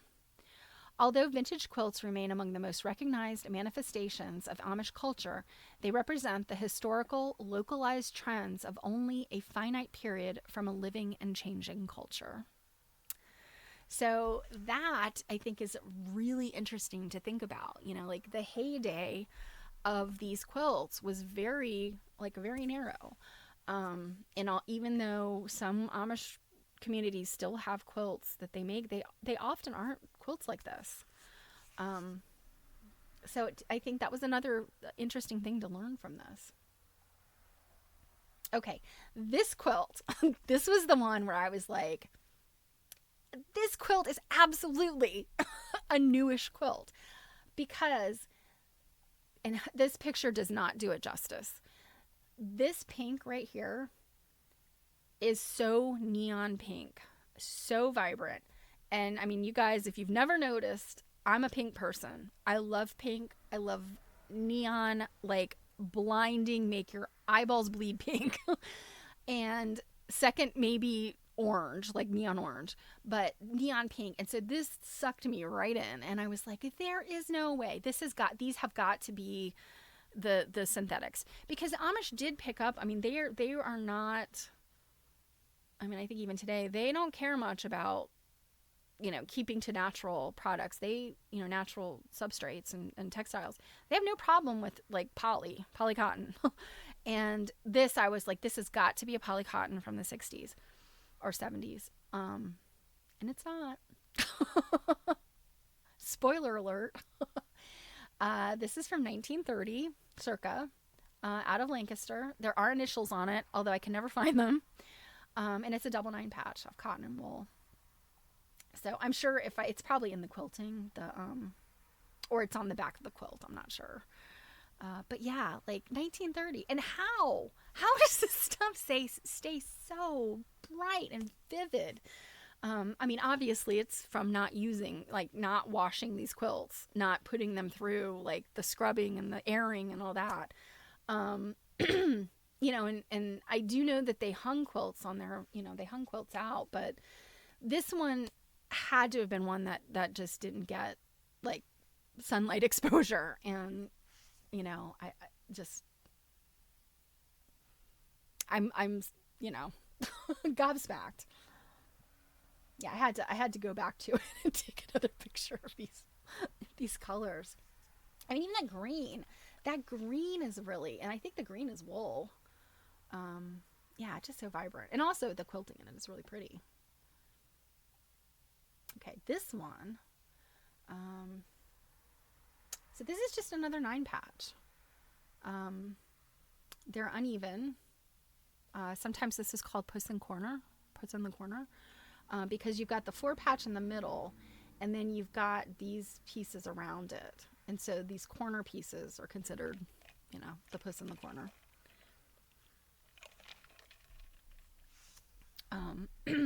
And it's an optical illusion, by the way, because if you cut any one of these out, the 9 patch is just the black with the other color. But when they're put together, you end up with these longer pieces, and that's what it ends up looking like, I guess, is what I'm trying to say. But again, look at this one from a distance. How pretty is that? You know, again, it looks like one of those beautiful rugs. Oh, Amish country lanes. What is that, Robin? Is that like is it an informational site, or can you buy stuff? Like what is that? This is another one where it's got this kind of weird black discoloration on it. But the other thing about this one that I feel like I don't see very often, or I didn't see, is this. This is either like a pale silvery gray fabric, or it's a very discolored white fabric. Um, and I think it's like a silvery gray. And that's not something that I feel like I've ever seen on Amish quilts. So, this might be one of those outliers that is kind of doesn't follow the quote unquote rules. Um, and this one's 1930 to 1940, probably Indiana. I think this is, you can kind of see this fabric a little better. Um, but yeah, they're sort of like almost like a chambray, some of them, I think. The other reason I took this was, you can see stuff does not line up. This one, I mean, there's a lot of mistakes in this quilt. There looks like there's some areas where there was some, seams popped maybe, and they were stitched together afterwards. But again, not a master quilter that made this one. And I don't know, was it Tish or said earlier, this could have been a child. This could have been, a person who had to make a quilt who didn't really want to. But doesn't make it any less beautiful and stunning when you back away from it. So yeah. Okay. So that site has the best handmade Amish quilts for sale. Okay.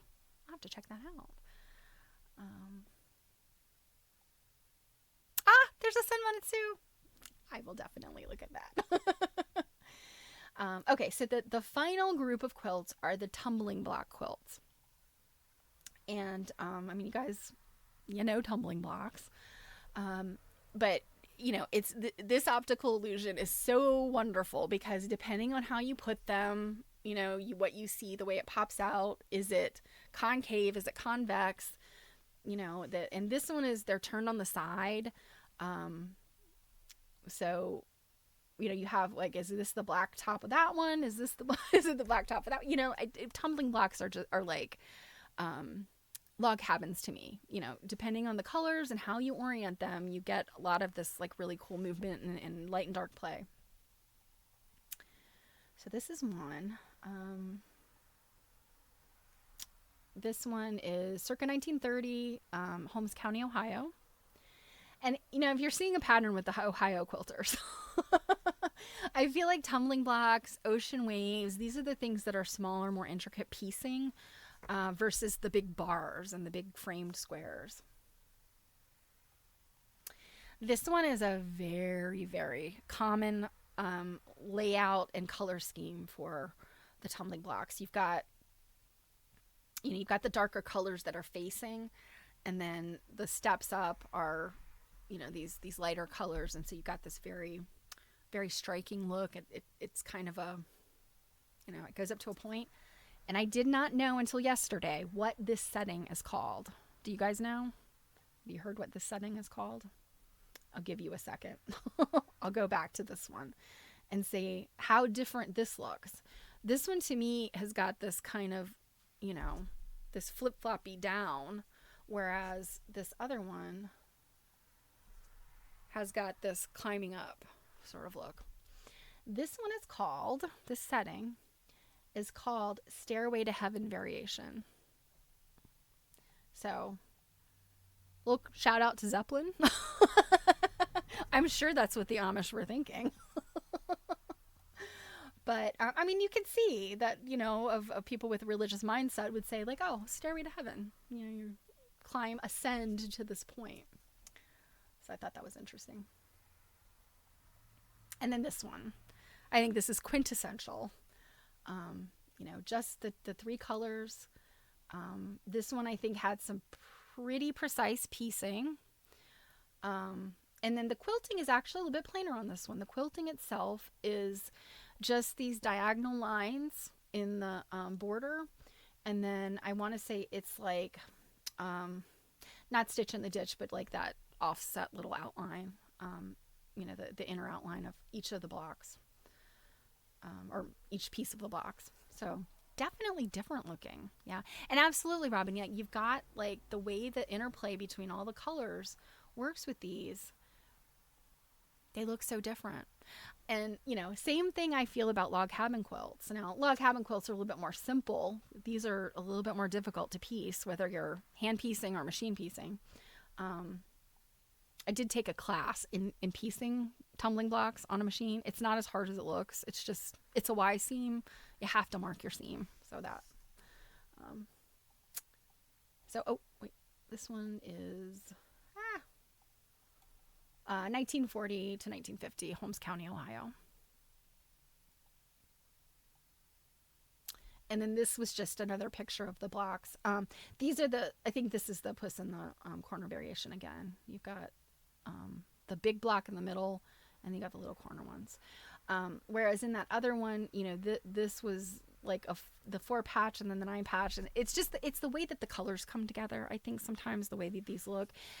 And sometimes it's the piecing itself.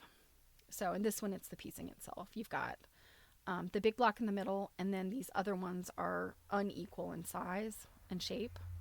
So it's still a 9 patch, but it creates a different look. And then, yet another look with this one. And looking at these two, if I saw these out of context, now the one on the left I think it's significantly older. It was kind of thick. A little bit more rustic. But definitely the one on the right, I would have said modern quilt. I could see that hanging at QuiltCon. So this one is, this is the Puss in the Corner variation. Mifflin County, PA, 1930s. And then this one is also the same era. And you can see the quilting is very different in this one.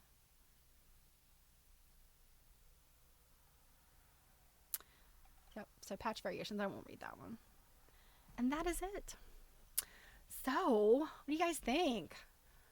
I mean, this is just some amazing stuff. I mean, look at this. Look at it. I really feel like looking at all of these up close and personal,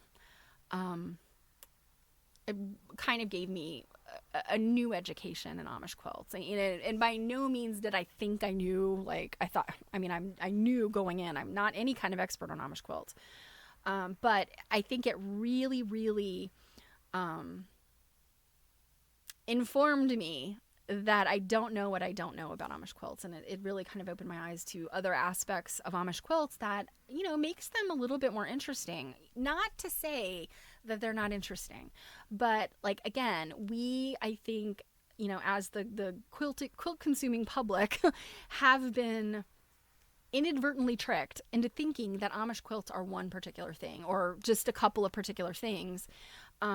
Especially because I think Lancaster County has gotten so much press over the years of what the Amish quilts look like coming out of there. Whereas these other communities are doing, similar but different. And I loved it so much. It was such a great, such a great exhibit. So yeah. Okay. I'm glad that you guys aren't overly concerned about having to skip Sarah Josepha Hale for one day. I'll definitely get back to her on Monday. I think the chapter we were going to get into gets into the the beauty and fashion aspect of the magazine. So that will be an interesting read on Monday. And we will also do this cool stuff with Frida Rawlings. I need to look up and find out more about her. I don't know anything about Frida. This is a picture of her.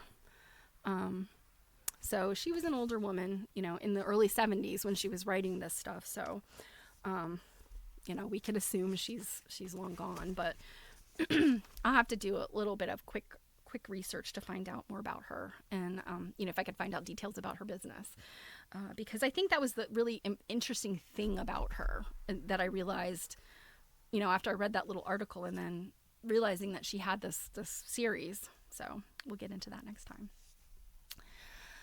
So you guys, yeah, Oh, you guys are so welcome. It's my pleasure. I mean, what I hate about going to a museum is getting so excited and taking all these pictures and then not having anybody to show them to.